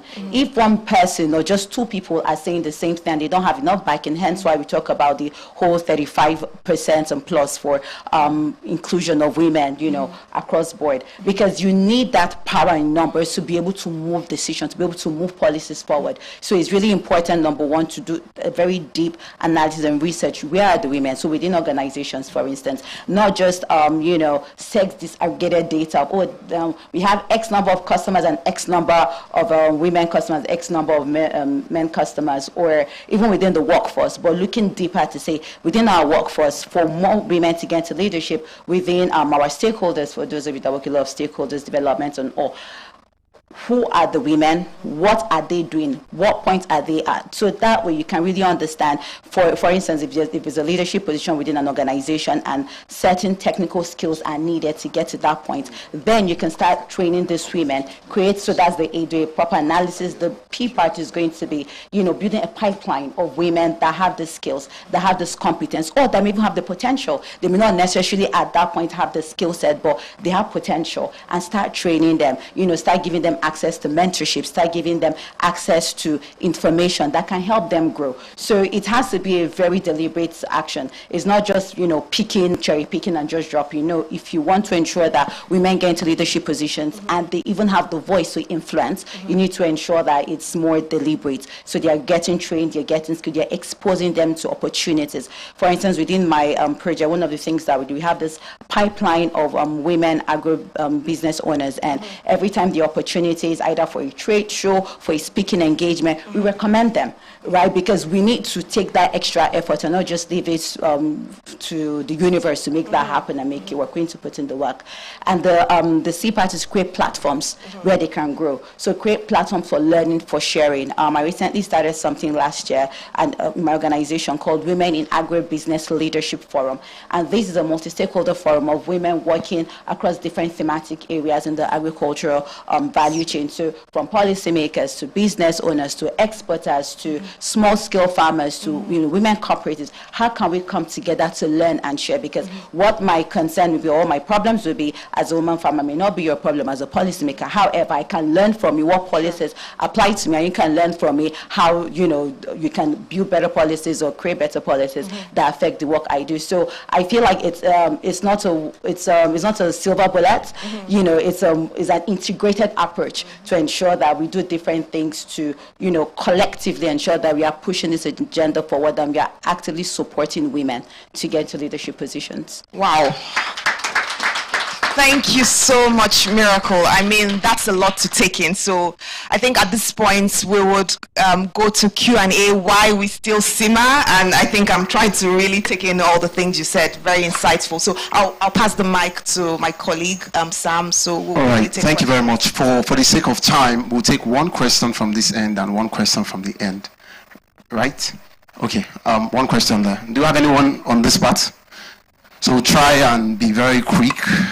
Please, you can direct your questions. Okay, good morning, everyone. And I think our panelists have done a fantastic job. Can we put our hands together for them? My name is Pabina Yinke. I'm the Managing Director of Norwegian Asset Management. Just looking at some statistics, SMEs, small and medium enterprise in Nigeria, account for 99% of all businesses in Nigeria. They account for about 96%, or rather they account for about 46% of the GDP of our country. So what that tells you is that SMEs play a very important role in every country. Now, here comes my question. I think I'll direct it to Mr. Sheleng, but for gender balance, maybe one of the ladies can also chip in. So how do you drive the narrative of sustainability in a country where SMEs account for a significant part of it? And we know the state of our SMEs, right? The Queen, the moderator, has highlighted to how expensive it can be to try to drive sustainability initiatives. So how do we progress as a country, knowing that if you don't reach that SME backbone with your sustainability plan, right, and your sustainability drive, you probably cannot achieve a lot. So how do we bring SMEs into this sustainability conversation? That's my question. Thank you. All right. Thank you. So before you take that, is there any other question? So we just one more person. Yeah, thank you. Good morning, everyone. Thank you to our panelists. My name is Uduak. I'm the strategy manager in Family Homes Fund. This question is directed to Kemi. I want to know what type of practical steps have you taken to carry everyone in an organization on this journey of ESG? Because I'm talking in the aspect of ownership. How do you get employees to really own this, to really understand and own its rights in different departments? An organization where there are many departments and you want to drive that ownership, and also maybe across supply chain too. How do you get your suppliers to embrace this, right, and incorporate it in their practices? Thank you. All right, thank you. Again, we're begging for one more question, and that's all. We'll try to wrap up now. Thanks. I am Rear Admiral Pochi Suleiman, retired. I came here very empty, but I'm well informed now. I look at this environmental social governance, and basically it's how people measure a company, whether they are doing business responsibly or they are just chasing fund.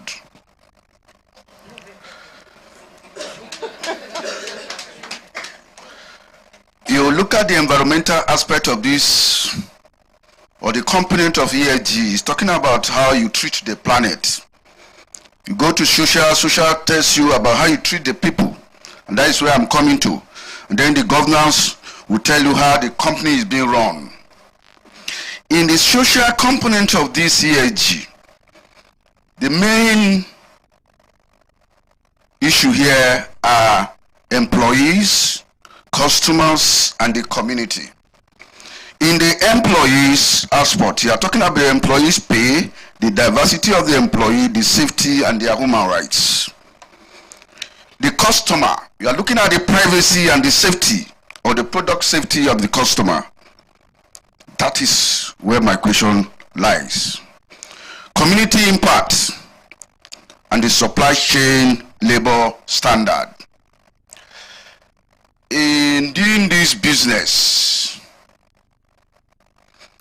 ESG basically is where people want to invest. They look at they invest in a company with high ESG compliance.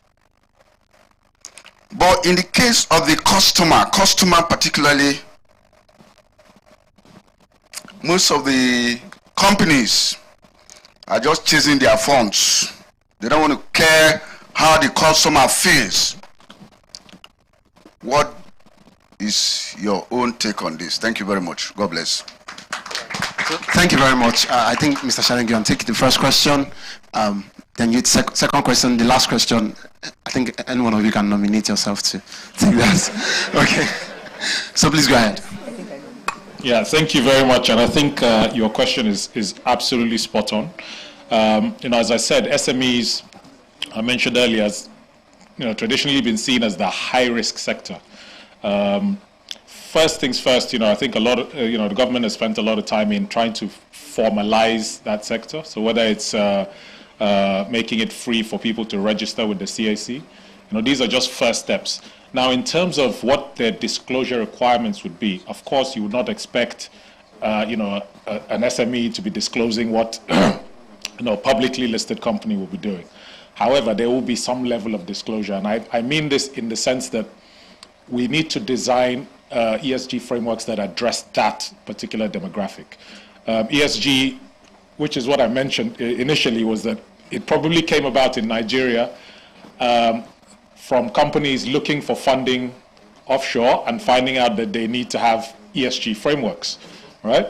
So now it's beginning to hit home and trickle down the importance of ESG. And certainly with the MSME sector, there will be some, I'll say, hand-holding that will take place that will get them integrated. And we don't have to look at ESG as some sort of, monster cost center frame or whatever it is. No, let's look at it in terms of practicalities, right? Let's look at companies looking at Scope 1 and Scope 2 emissions. So Scope 1, for those that are not aware, are direct emissions, the emissions that the company utilizes in their daily operations. And Scope 2 emissions are indirect emissions, so whether from buying electricity or whatever it is, how much are they emitting? So if we're able to look at just that aspect, so if companies can start looking at that aspect, that's one. Now, if companies can start looking at paying minimum wage, for instance, right? So a lot of these SMEs, do they all pay minimum wage? I highly doubt it, right? So there's already laws in place to be able to address some of these, what we call ESG, without necessarily making ESG to be, what I would call maybe a very elitist kind of framework. If we're able to practicalize it in the simplest of terms, it would mean, even those small SMEs looking at their operations and seeing how they could incorporate, an SME, doesn't have a board, for instance, doesn't have a board, but you have a one-man business that's running and doesn't pay staff and doesn't. Meanwhile, all the regulations in place, the laws are in place to address those things. But because, for instance, for various reasons, that business is not able to think long-term now, which is what we said, ESG provides you the tool for long-term thinking. If that small business is not trying to adopt that, then it's probably not trying to think long-term. And eventually market forces will play that, will push that business out of competition. So I think there's a two-way thing. In terms of trying to answer your question, the disclosure frameworks will not be as stringent for SMEs, but I think there needs to be some, from a government point of view, and I know certain entities are doing it, like SMEDAN, like the BOI, are doing some of this work of trying to train, small businesses in terms of ESG adoption.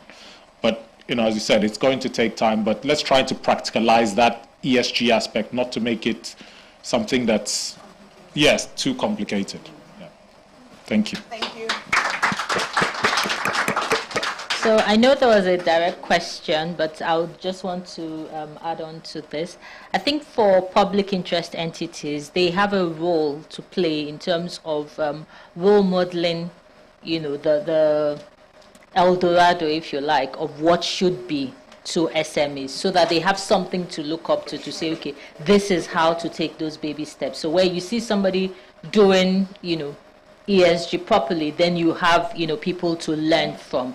That's one way to look at it. The second is also for public interest entities of their own volition, in terms of the programs that they churn out, in terms of how they relate with their immediate constituencies. So for us at MTN, we have programs like the Yellowpreneur, where we partner with SMEs, and not only are we financing, we're also taking them through the ropes of what governance processes are. Good. And we, train them, we tool them such that they are also able to make their businesses more sustainable. And lastly is also, even as an entity, our own operations. So we try to do capacity building for our supply chain.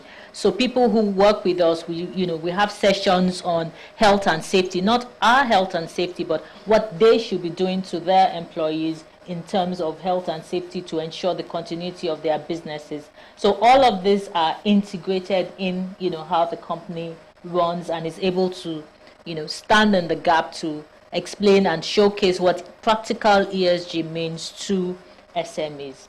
Now, moving on to the specific question, I think I should come to you so I can write you an invoice for, consultant services. But on a more serious note, I think the first thing is, as an entity or a company, is to have a strategy. What do you want to do? What, areas do you want to focus on? As was said in the research, you can't do everything. So from an ESG point of view, what do you want to do with regards to environment? What do you want to do with regards to social? What do you want to do with regards to governance? When you decide for yourself what that means as an organization, that becomes the true north in terms of what you are, focusing on. Secondly is then to work with the various departments, as you said, you have several departments. Now, how do each of these departments connect with that strategy? So if we use the examples of SME, so if you have an SME financing function, how do they help to articulate that ESG strategy that you've decided? And lastly, I think, which could be a low-hanging fruit if you like, is to find a way in which employees in the organization can connect directly with that strategy. So ask them, what's in it for me? Why should I? And sometimes you find things like maybe having gift back programs or recycling programs are ways in which people feel connected to that ESG strategy. When you talk about gender or diversification of the gender mix in your organization, having employees volunteer as mentors to other female employees is also a way in which they can feel, their own direct connectivity to that strategy. So it's a mix, it's an integrated approach, but first you start with your strategy and then you start to do a lot of capacity building and integration into your business operations. Thank you.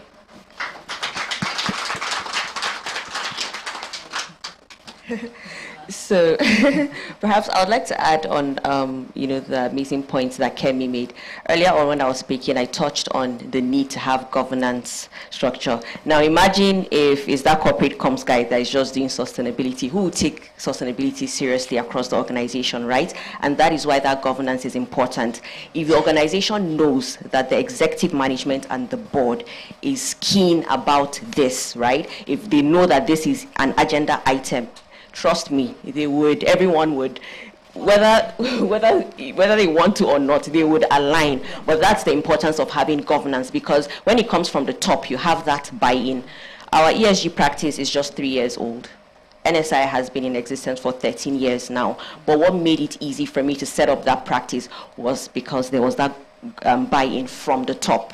And so it's easy when you're engaging people, let's do this, let's do that. They know that, it's not just Nana that wants us to do this. It ties into the organization strategy, something that management is keen about, something that the board is keen about. So if you don't have that board and management buy-in, it will be difficult to properly integrate it across the organization. So that is imperative. And then again, just to add on something that we also do to enhance shared ownership across the institution. Every year we run an annual ESG week. So it's just a week where we do different things around, environmental, social, and governance. We have not capacity building because it sounds so serious, but like awareness sessions around different tenets of ESG. We pick something and we just talk about it. So for example, last year we had sessions around ISSB, we had quizzes around ESG, and you know how people like having fun, so you also put in some fun elements to it. We've done blood donation drives where you give back to the society, and so just different things. Just a week where you set out a couple of hours each day of the week and do something around ESG to help people understand, but in an engaging and fun way, especially when you're working with a workforce that is full of youth, right? You want it to be engaging.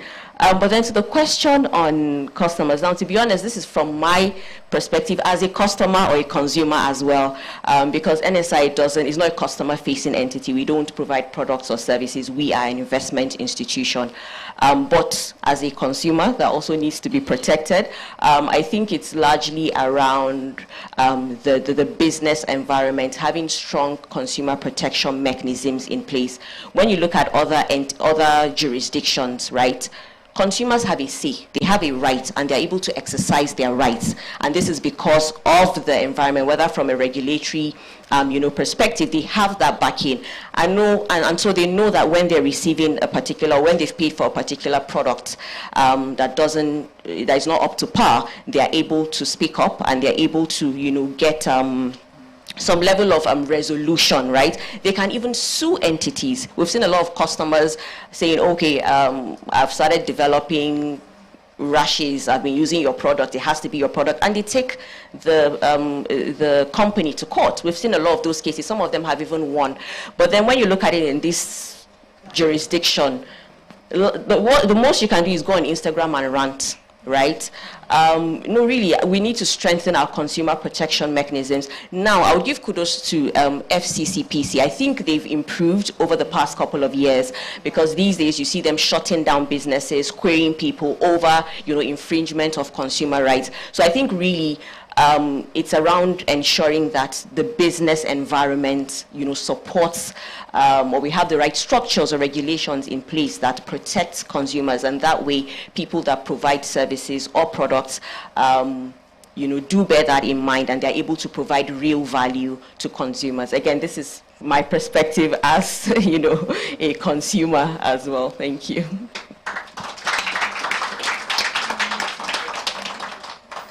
Thank you very much. I think we need to give a resounding round of applause to our panelists. Thank you very much for your time. Now please have your seats. Thank you. All right, thank you, panelists. And I think you all will agree with me that this has been more than a conversation, right? I think it's more like a reality check, a call to action, and having talked about ESG from government, from company, industry, from even the regulators, I think the message is clear, right? ESG is not a buzzword. ESG is not a nice to have, and we're getting to the terrain of ESG no longer being optional, right? So I think we're going into spaces where companies who are ESG compliant would see ESG as being a key determinant for profitability, for competitiveness, for business resilience, and being future ready. So I think we've had very great conversations, and going into the future, we'll be having more of this conversation. There's so many takeouts for me. We talked around governments being intentional, integrating ESG. Speaking to me as a CFO, you talked about, the benefits for it. It's a no-brainer now. It's cost-effective. We looked at the value chain when Miracle did a great job in highlighting how being ESG compliant, improves the value chain and outputs. And, Nana really talked strongly around governance, monitoring. So thank you so much, panelists. It's been really insightful, and we'll keep having this conversation. So thanks. Thank you very much. Please, you can stand up for a picture. Please come together.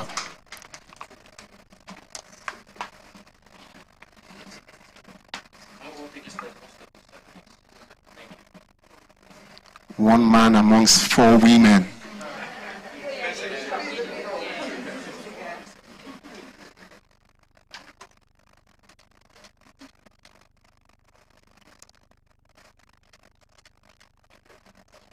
All right, thank you very much. Please, you can have your seat. A round of applause as they go back to their seats.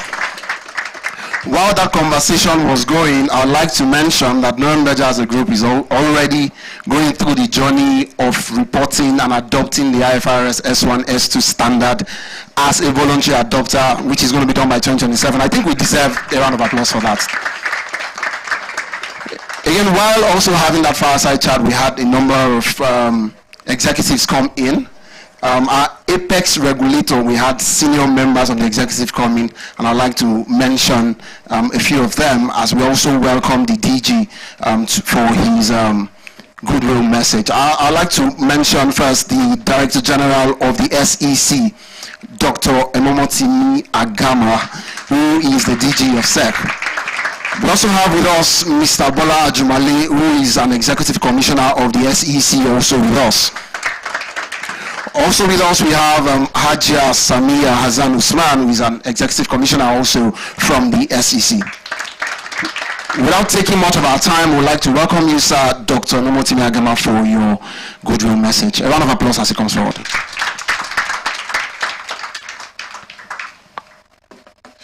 So, good morning. I didn't know there was going to be a regulatory capture, but it has happened, and I take dressing and notice. So I have my commissioner here. My commissioner is the Commissioner of Operations, Mr. Bola Ajumale, right? And then I have Samia Hassan Usman, the Executive Commissioner, Corporate Services. It's indeed a great pleasure to be here. But special note to the special guest of honor, the Honorable Minister, and of course the Chairman of Norenbeja Group, and every other distinguished invitee here present. And indeed, I can't move forward without recognizing what I call an institution. Yes, I call him an institution. I didn't even notice he was there because he's always very quiet. He has always been quiet and will always remain quiet, but filled with wisdom and indeed excellence. You know, it's my pleasure to acknowledge Mr. Enke Ahmed. So it is with a profound sense of purpose that I stand before you today at the launch of the Nuremberg Nigerian Corporate Sustainability Reports.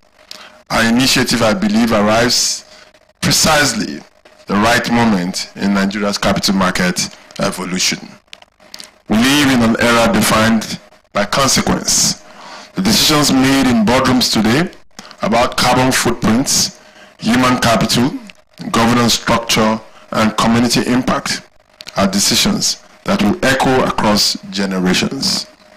The world's capital allocators have come to understand this, and they are reorientating accordingly. Nigeria must not be left behind. Let me say from the outset, the Securities and Exchange Commission of Nigeria commends Nuremberg for the vision, rigor, and patriotic commitment that has produced this report. In assembling what is in our knowledge, one of the most comprehensive assessments of corporate sustainability disclosures among Nigerian listed companies, Nuremberg has rendered a service not merely to the investment community, but to the nation. Transparency is not a concession. It is a foundation upon which lasting investment confidence is built. The global sustainability imperative. Ladies and gentlemen, we must first appreciate the global architecture with which this conversation is taking place. The International Sustainability Standards Board, the ISSB, has now finished the IFRS S1 and S2, establishing a global mandate or a global baseline for sustainability-related disclosure. These are not aspirational guidelines. They are the emerging lingua franca of international capital market. Indeed, on our part as the SEC, as everybody is going global, we also are going global. Just about 2 weeks ago, we had a session in Lagos with the World Bank and IOSCO in trying to define what this actually means, giving some life to something that appears abstract, something that appears, unknown, something that appears very invisible, but yet very important in our landscape. Institutional investors controlling millions of dollars in assets under management, from sovereign wealth funds in Norway and Singapore to pension funds across North America and Europe, and indeed Nigeria, are no longer treating ESG considerations as filters. They are primary determinants of capital allocation decisions. Nigerian companies that wish to assess the vast pool of patients' long-term capital must understand one unambiguous reality. The price of entry is disclosure. Credible, consistent, comparable, and verifiable disclosure. Indeed, the ethos for which the SEC stands and for which the capital market grows is disclosure. This is precisely why a report of this nature, one that holds up a clear mirror to the state of sustainability reporting among Nigerian corporates, is so critically important. We are fortunate that even as Nigeria, the ISSB is represented by, the Africa is represented by a Nigerian in the ISSB board. And so clearly, we will push our agenda. Beyond that, Nigeria is actually the first country to actually sign up to what we call the GEMC disclosure regime. For this is the Global Emerging Markets Committee of the International Organizations of Securities Commission. From the regulatory standpoint, the Securities and Exchange Commission has been deliberate and strategic in its orientation towards sustainability. We are not merely reacting to global trends. We are co-creating the regulatory architecture that will position Nigeria's capital market as the destination of choice on the African continent. Nigeria is no longer a fringe player. the market has been moving in the last 2 years tremendously beyond anybody's imagination, from 55 trillion to over 140 trillion. That is mind-blowing. And indeed, we thank Mr. President for giving us the support, the encourage to get to where we are today. Under the Investment and Securities Act 2025, which now governs the operations of our capital market with greater scope and sophistication, SEC Nigeria has been empowered to champion frameworks that align our markets with global best practices. Sustainability disclosure is firmly within that mandate. We have taken concrete steps. We have engaged with the IFRS Foundation on the adoption pathway for ISSB standards in Nigeria. We have been active participants at IOSCO, where sustainability-related disclosure is a central agenda item. Through our representation on the IOSCO Africa and Middle East Regional Committee, of which I currently serve as Vice Chair, and indeed the IOSCO Board, of which I'm also a board member, we are ensuring that the African perspective is represented in the global conversation, and not merely as an observer, but as a shaper of standards, because context is very, very important.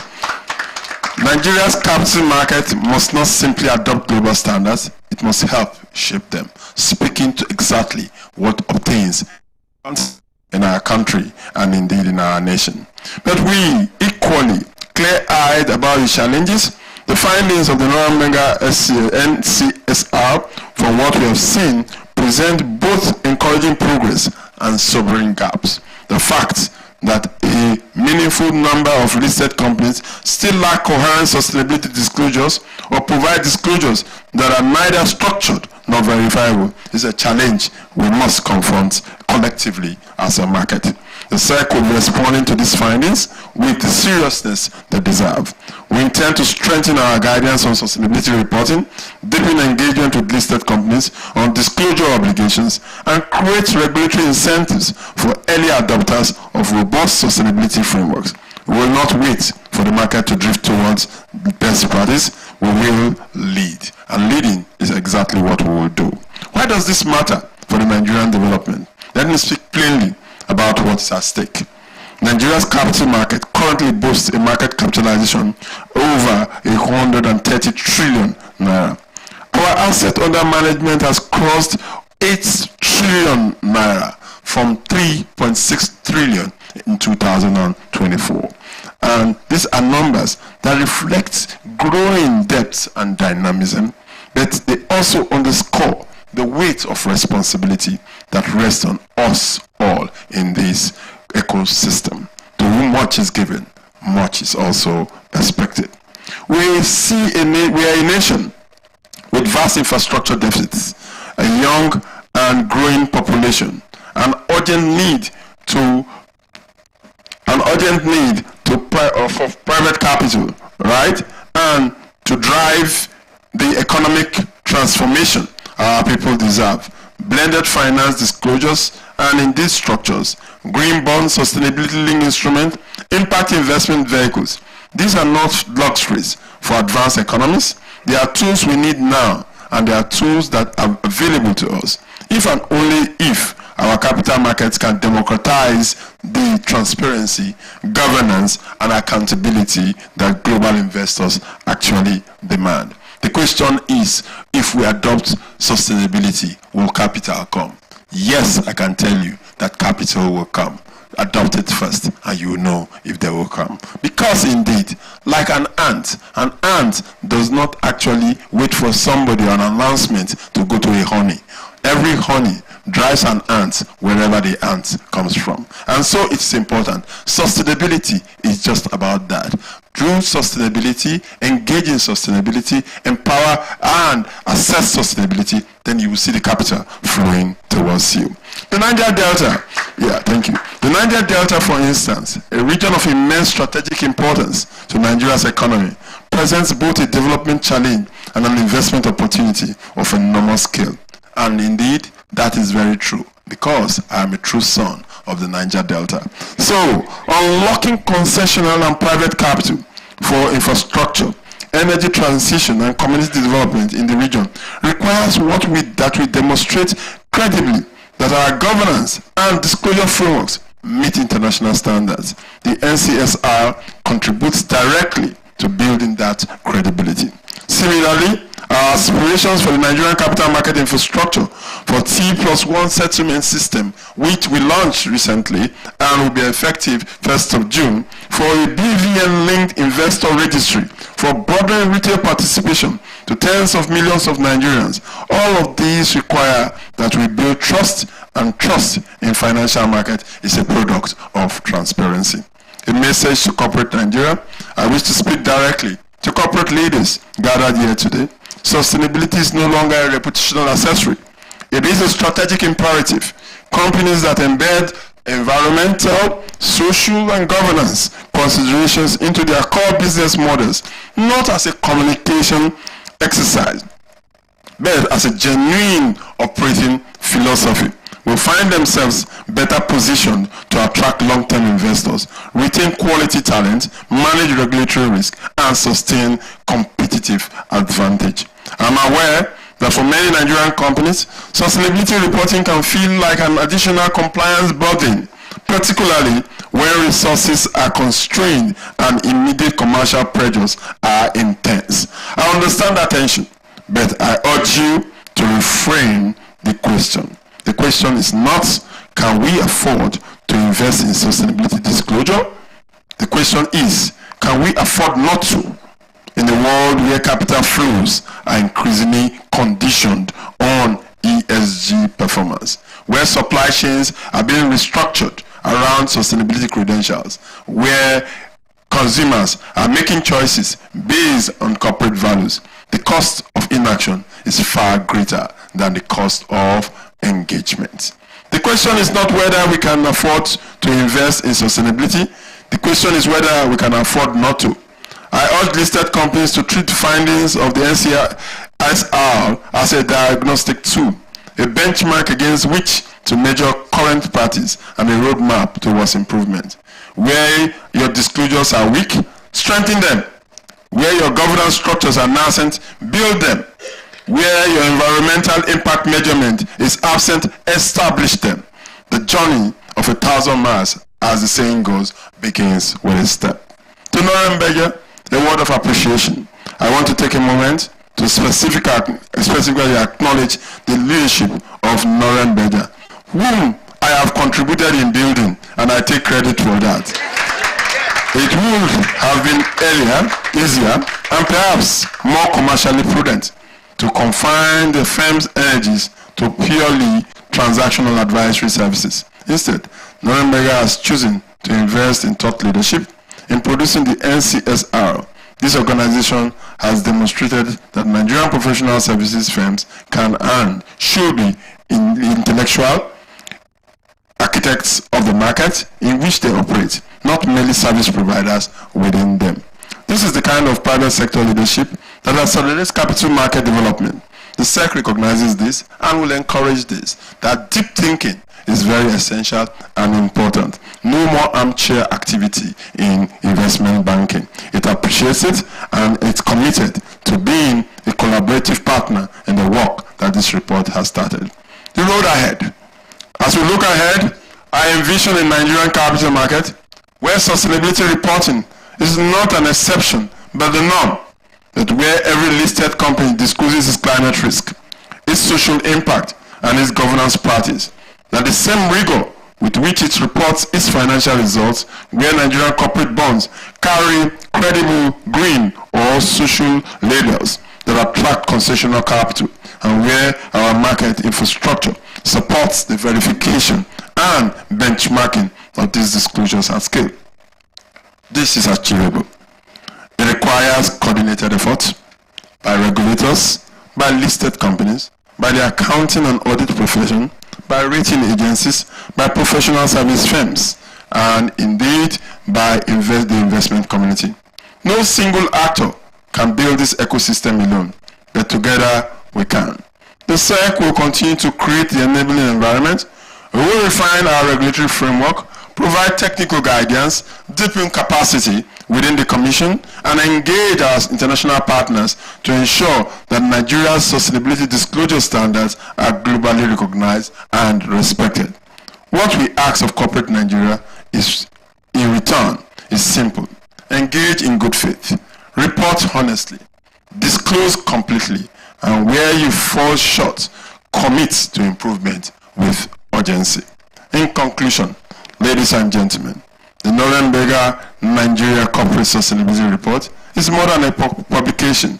It is a declaration that Nigeria's corporate sector is ready to be held to account, ready to compete on the global stage, and ready to build a capital market that serves not only the interests of shareholders, but the well-being of our society and the sustainability of our natural environment. I have no doubt that the idea and insight contained in the report will catalyze important conversations and, more importantly, important actions in the months and years ahead. On behalf of the Securities and Exchange Commission of Nigeria, I formally congratulate Northern on this milestone. I commend the report for every corporate leader, investor, regulator, and policymaker in this room and beyond. Indeed, I'm sorry to have taken so much of your time because I'm acting both as an academic and a practitioner. May this launch be the beginning of a sustained national commitment to corporate transparency, sustainability, and accountability. Thank you, God bless you, and God bless the Federal Republic of Nigeria. Thank you very much, Doctor. Those are indeed words of wisdom. And we are quite lucky to have hosted quite a number of reputable agencies and organizations and regulators amongst us today. I would like to recognize the presence of the SA to the President on Export Expansion, Mr. Ali Bunu Sharif. Thank you very much for joining us today. We have with us academics also Dr. Chibuzo Azodo from Nile University. Thank you very much. We have Alhaji Yahaya from NLNG with us here today. We also have from other reference companies in the report, we have Chioma Moma representing the MD from Guinness, Nigeria. Thank you very much for joining us. We have the representative of the MD of Transcorp Power, Mr. Peter Ikenga. Thanks for joining us. We have Dr. Adeshile Adedeji, the SSA Policy and Governance Office of the Honorable Minister of State for Industry. Thank you for joining us. We also have the representative of the Governor of the CBN, Deputy Director Compliance Department, CBN, Akimbolaji Iranade. Thank you very much for joining us. Apologies if I had murdered your name. We also have with us from Development Bank of Nigeria, Omosede Imohe with us. Thank you very much for joining us. Again, it's also worth noting that we have members of the Big Four in Nigeria with us here. We have John Boateng representing Tomi Adepoju, the sustainability leader at KPMG. Thank you for joining us.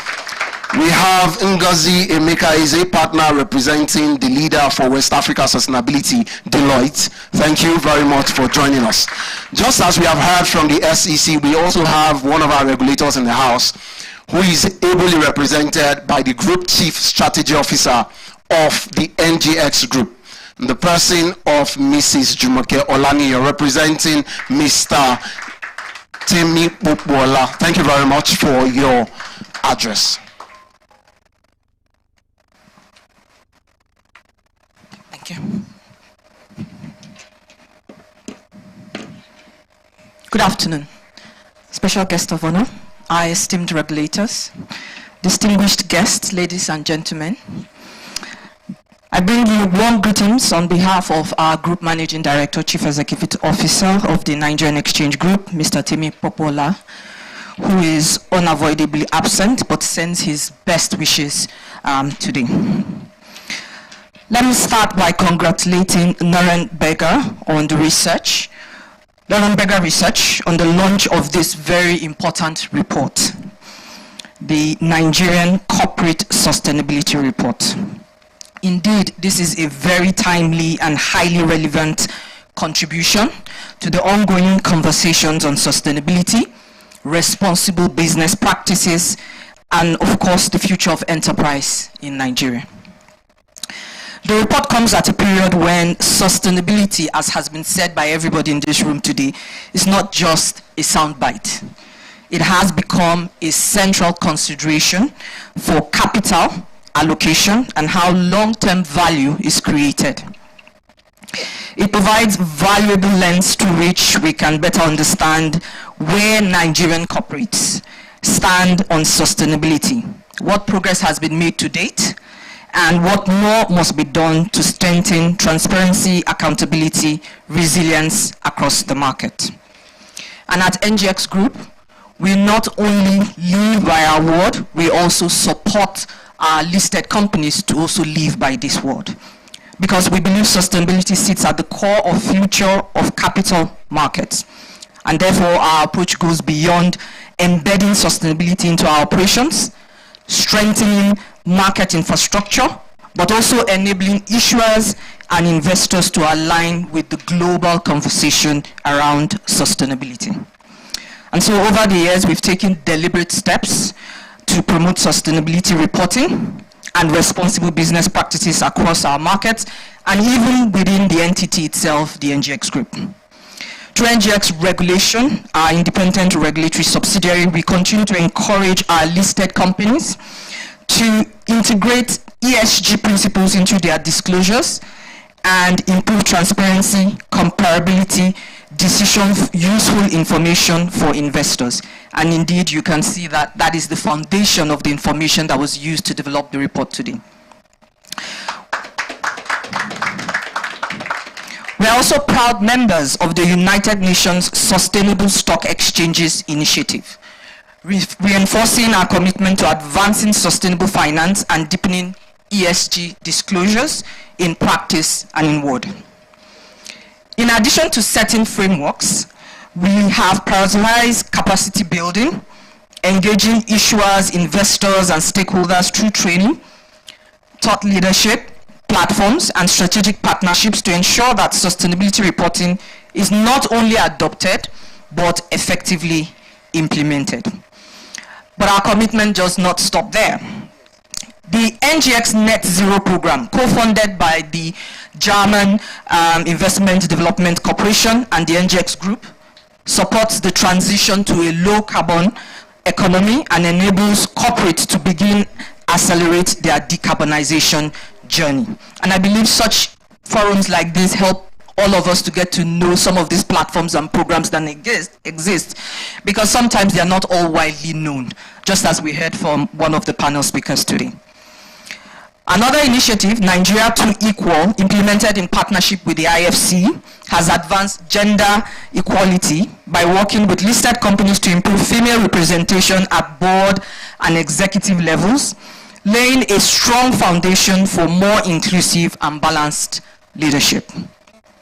Through NGX Made of Africa Awards, we continue to recognize and celebrate organizations and institutions driving innovation, resilience, and sustainable impact across the continent. In addition, we have a partnership with ICANN through the NGX ICANN Corporate Reporting Awards, which we just concluded last month, which reinforces the importance of transparency, high-quality disclosures, and strong corporate governance, which are critical pillars that support sustainability and ultimately investor trust. Beyond these, we remain focused on expanding sustainable finance opportunities across the market through dedicated platforms like our NGX Impact Board, where we have created a dedicated platform for the listing and visibility of sustainability-linked instruments such as your green bonds and the likes. And we continue to implement this with investor education, issuer engagement, broader market access initiatives, all aimed at building more inclusive, transparent, and resilient capital market ecosystem. Ladies and gentlemen, sustainability is a shared responsibility, as we've all heard today. No single institution can drive this agenda. We all have to come together. It requires strong collaboration between regulators, corporates, investors, market enablers, exactly the kind of ecosystem that I see represented here today. So kudos to the Nuremberger team for bringing us all here together today. As we look ahead, our collective challenge is clear: to move beyond commitments to measurable impact, ensuring that sustainability is not just only reported, but truly embedded in the strategy, operations, and decision-making of all our entities. NGX Group remains committed to partnering with stakeholders as Nuremberger Research to deepen sustainable finance, strengthen market confidence, support Nigeria's long-term economic development. Once again, I commend the organizers of this important initiative and wish you all productive and insightful engagement. As we continue on this journey, we must remember that the future of our market will not be defined by what we promise, but what we actually build and actualize. Thank you very much, everyone. Thank you very much, Mrs. Jumoke, for that. I would like to also recognize some other people with us. We have Christopher Ifejola from Nigeria Environmental Summit Group. Thank you for joining us. We have Mr. Tajuddin Hamed, a director at Society for Corporate Governance. Thank you very much, sir, for joining us. We also have with us Kayode Ashamu. He's representing sustainability leader Marilyn Obai Saushula from PwC. Thank you for joining us. As we wrap up, we are getting to the launch of the report, the final unveiling. And we would like to invite our special guest, who is ably represented by Director, Industrial Development Department, Federal Ministry of Industry, Trade and Investment.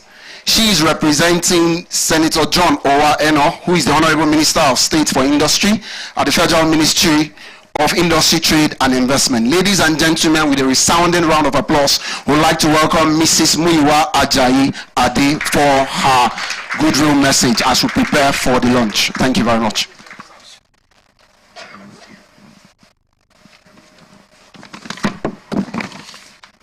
Good afternoon, everybody.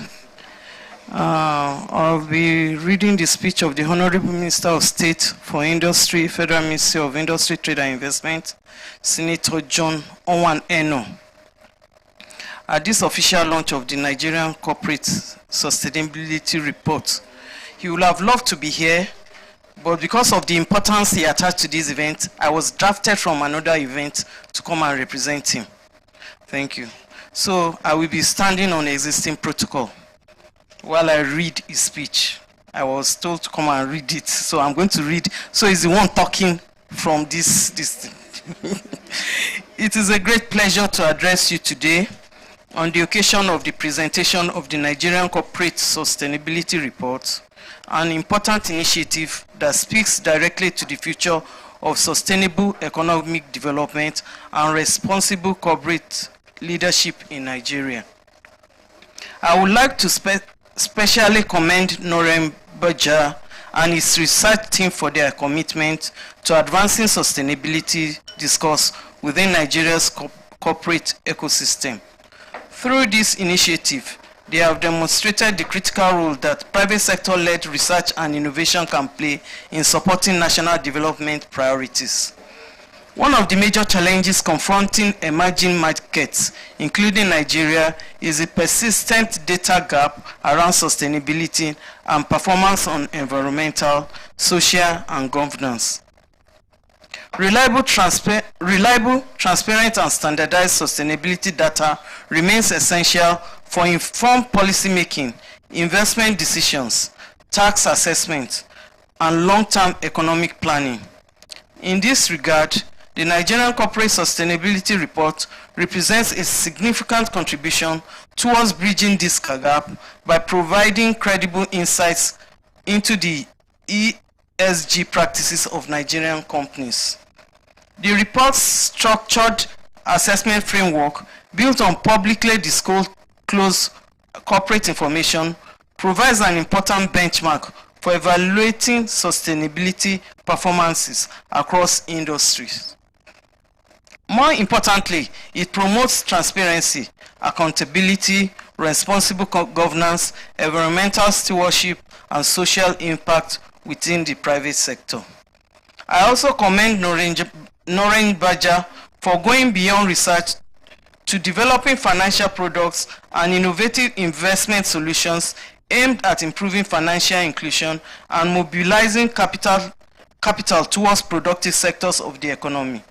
As we work towards building a more inclusive and resilient economy, such initiatives are essential in expanding access to finance, deepening participation in the financial system, and creating pathways for sustainable wealth creation for Nigerians. Furthermore, initiatives such as the Noreen Berger Corporate Social Responsibility Index are timely and strategic. Across the globe, investors are increasingly prioritizing markets and institutions with strong sustainability credentials. Development finance institutions, global asset managers, and international investors now integrate ESG considerations into investment and capital allocation decisions. Consequently, strengthening sustainability practices within Nigerian businesses will not only improve competitiveness, but also enhance investment confidence and position Nigeria more favorably in attracting long-term foreign capital. As a government, we recognize that achieving sustainable economic growth, industrial transformation, climate resilience, and inclusive development cannot be accomplished by the public sector alone. There is an urgent need for stronger public-private partnerships that bring together government institutions, financial institutions, research organizations, development partners, and the corporate sector to collectively address national development challenges. Partnerships such as these create opportunities for knowledge sharing, policy alignment, innovation, and capital mobilization. They also help to strengthen the institutional frameworks required to drive sustainable industrialization, improve governance standards, and support long-term economic competitiveness. The Federal Ministry of Industry, Trade and Investment remains committed to supporting initiatives that encourage responsible business conduct, sustainable industrial practices, innovation-driven growth, and increased private sector participation in national development. I therefore encourage corporate organizations, regulators, investors, and stakeholders across sectors to embrace the insights provided in this report and to continue working collaboratively towards building a more resilient, globally competitive, and sustainable Nigerian economy. Once again, I congratulate Noreen Berger for this laudable initiative and for its continued contribution to research, innovation, financial inclusion, and sustainable development in Nigeria. Thank you, and God bless the Federal Republic of Nigeria. Thank you very much, Ma. I will crave your indulgence not to go back to your seat because we are launching the report now. You're representing the senator. All right. But before that, I would like to make mention other members that have been here presented. Prince Owan Eno is representing National Agricultural Rural Development Fund. Thank you for joining. We also have Fatima Yakubu, who is also here with us. We have Rachel Tayona, Consultant Committee on Climate Change and Security at the National Assembly. Thank you very much for joining us.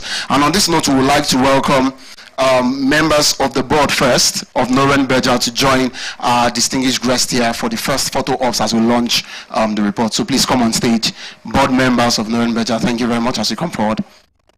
Please, as you're coming on the stage, you can pick the reports, well garnished and ready for your consumption.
can you please join for the next photo?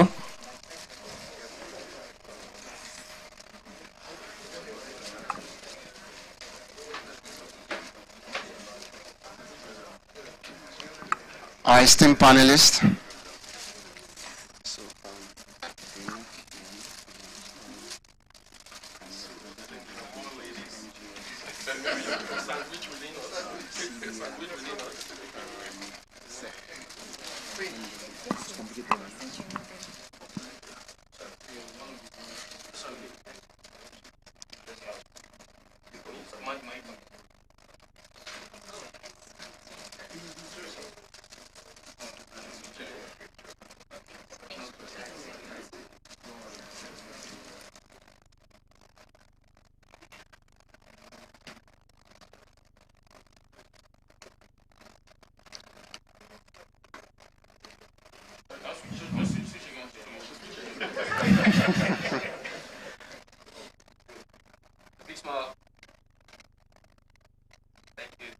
All right, thank you. We would like the representative of our various regulators, the NGX, PENCOM, SEC, please join us. CBN, please join us on the stage.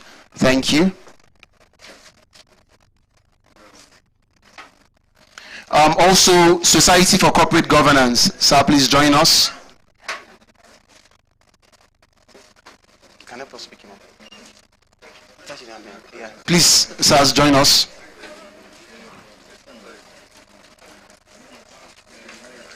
It's like the report is heavy.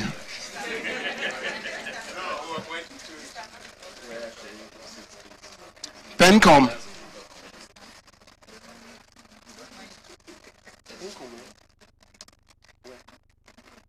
SEC, we mentioned.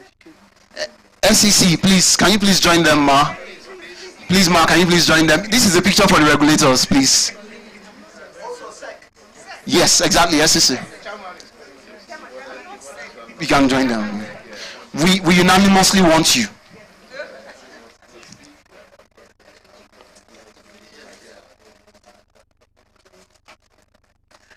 Representative of reference companies that are around, MTN, Guinness Nigeria, Stanbic IBTC, Transcorp Power, and every one of them that are here, please get ready. You'll be coming up next.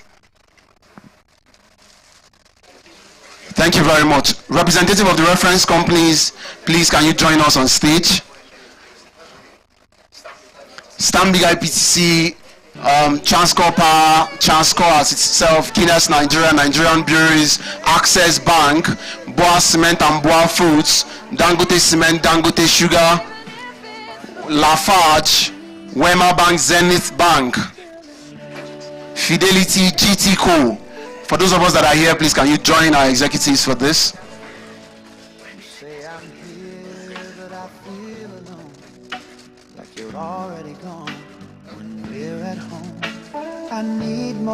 MTN. You're part of them. I've held back what I didn't say, trying to keep your fears at bay, but maybe silence calls. Please, up next, we have representatives from our consulting firms, the Big Fours, Deloitte Nigeria, KPMG, BWCs, EY, and other consulting firms around. Please join us on stage for this picture.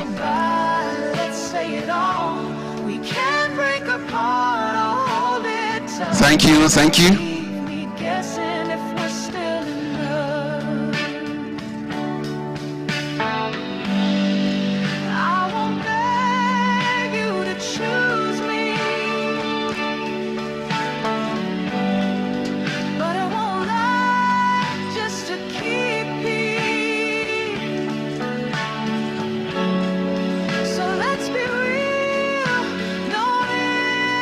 It's a man's show.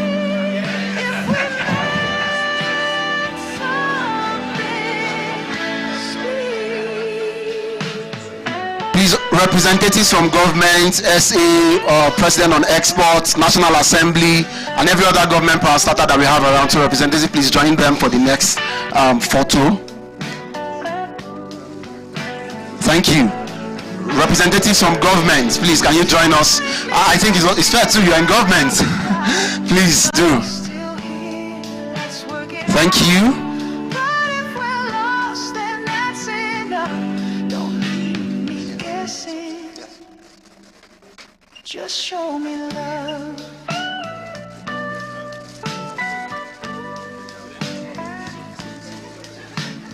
Now the ladies are ushering in.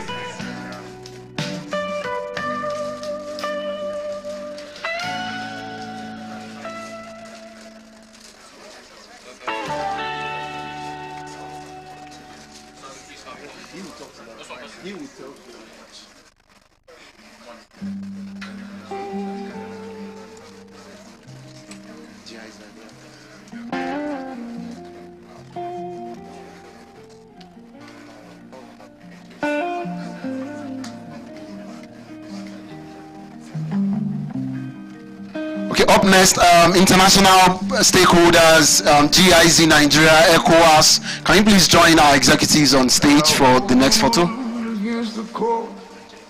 Yes, the French embassy, if you're also here represented, you can please join us. GIZ Nigeria, ECOWAS, AFDB,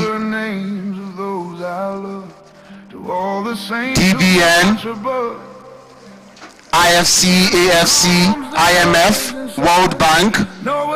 Please join our executives on stage. Up next, CEOs of the entire Nuremberger family, get ready.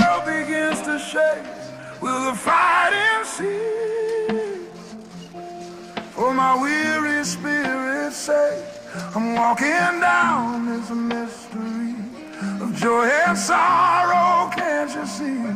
And mother, you are holding me, and I am where I need to be.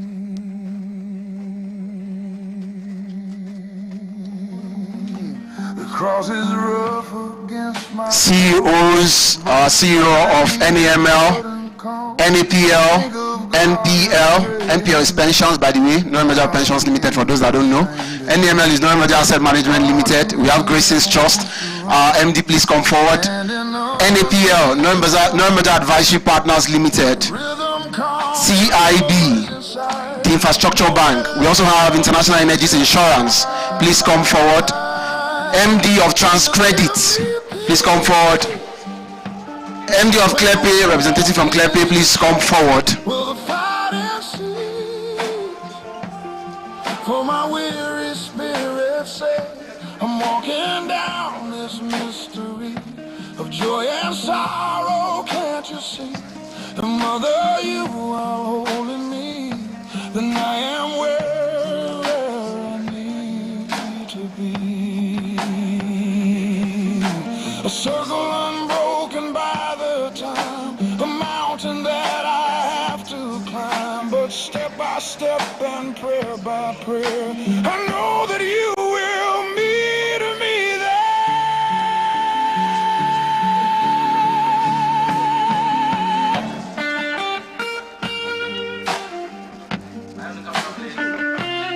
There's still one more representing NSL. Please pick up the report, please. Nuremberger Securities Limited, if you want to trade in stocks, that's the right person to talk to.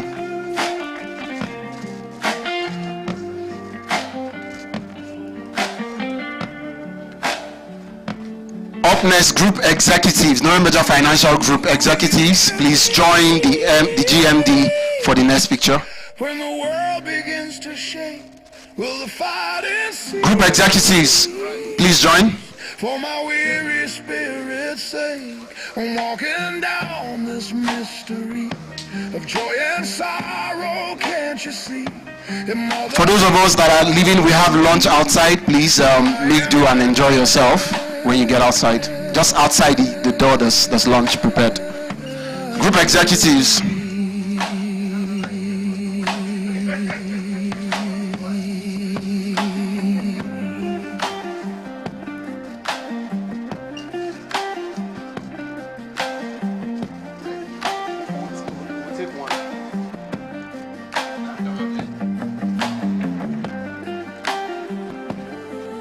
Gift around. Okay, one more for just the voter office members. After that, you can step out. Are you done? Okay. Moyo, you can come down. For this group executives alone. Yeah. Babe, please, I'm begging you. No Okay, for our clients, customers that are here, please, you can join the executives for the next pictures. Please come forward. Don't worry, the stage can accommodate as much. Just good vibes all the way. I've sent an invite to your DM. Oh yeah, join our blend. Oh, Shay, I have accepted the invite. Blend your sounds in one playlist and let the music connect you. Only on Spotify. Music powers every part of my day, from meeting deadlines to doing chores or smashing my gym sets. With Spotify Premium, I get to enjoy ad-free music listening and play only what I love. Enjoy ad-free music listening with Spotify Premium. General Puchi, sir, please join. Please join us on stage, sir, for the picture. Please come on, sir.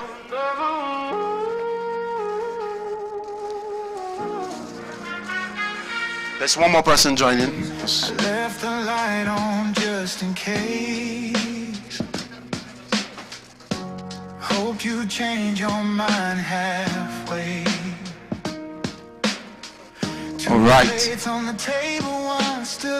It's also a man's show. But your silence is louder than love. Your coat's still hanging by the door, but it don't mean you're here anymore.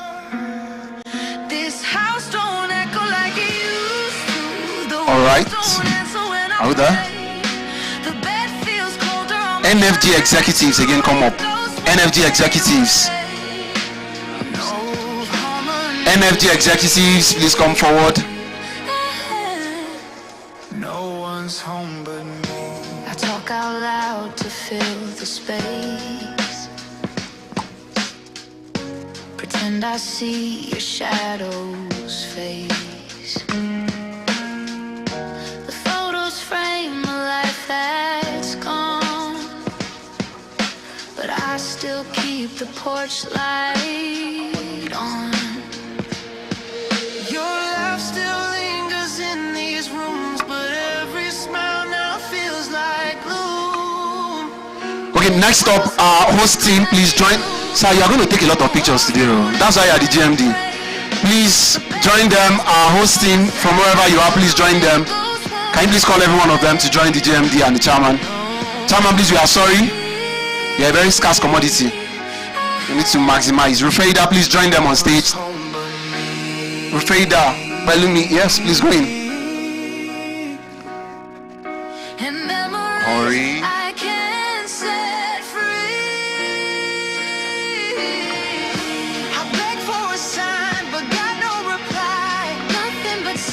Yes, yes, please join.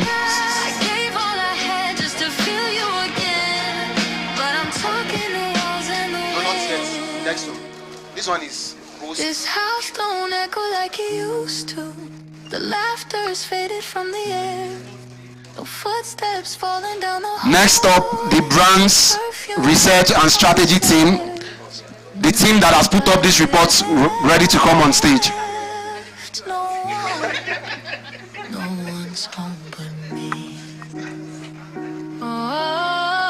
Okay, this is where I drop the mic because I'm also part of the team. So strategy team, sustainability team, research and brands, come on stage as we take the next set of pictures.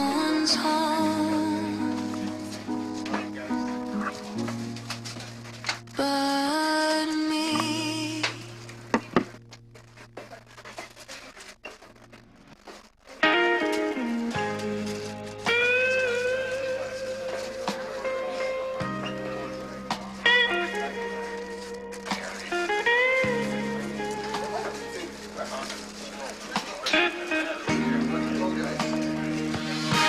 I see the shadow in your eyes, the kind of truth you can't disguise. If love still lives, then make it right.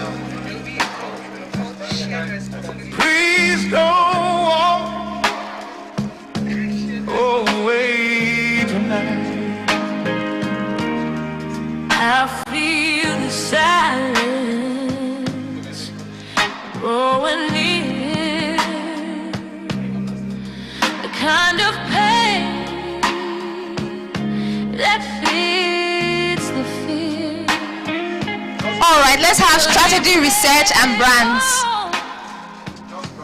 Then hold on tight. Don't walk away from us tonight. Don't walk away tonight. Stay right here. I'm sure we've all had an amazing day. If you've had an amazing day, please celebrate yourself with a resounding applause. Thank you all for your patience. You've been a very receptive audience, and we are coming close to the end of this program.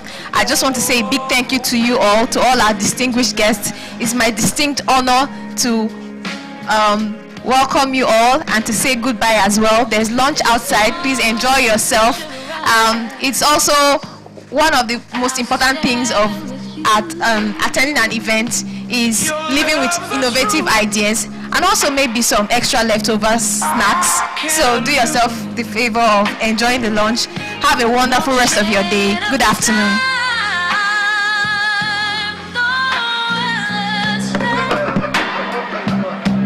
Can make me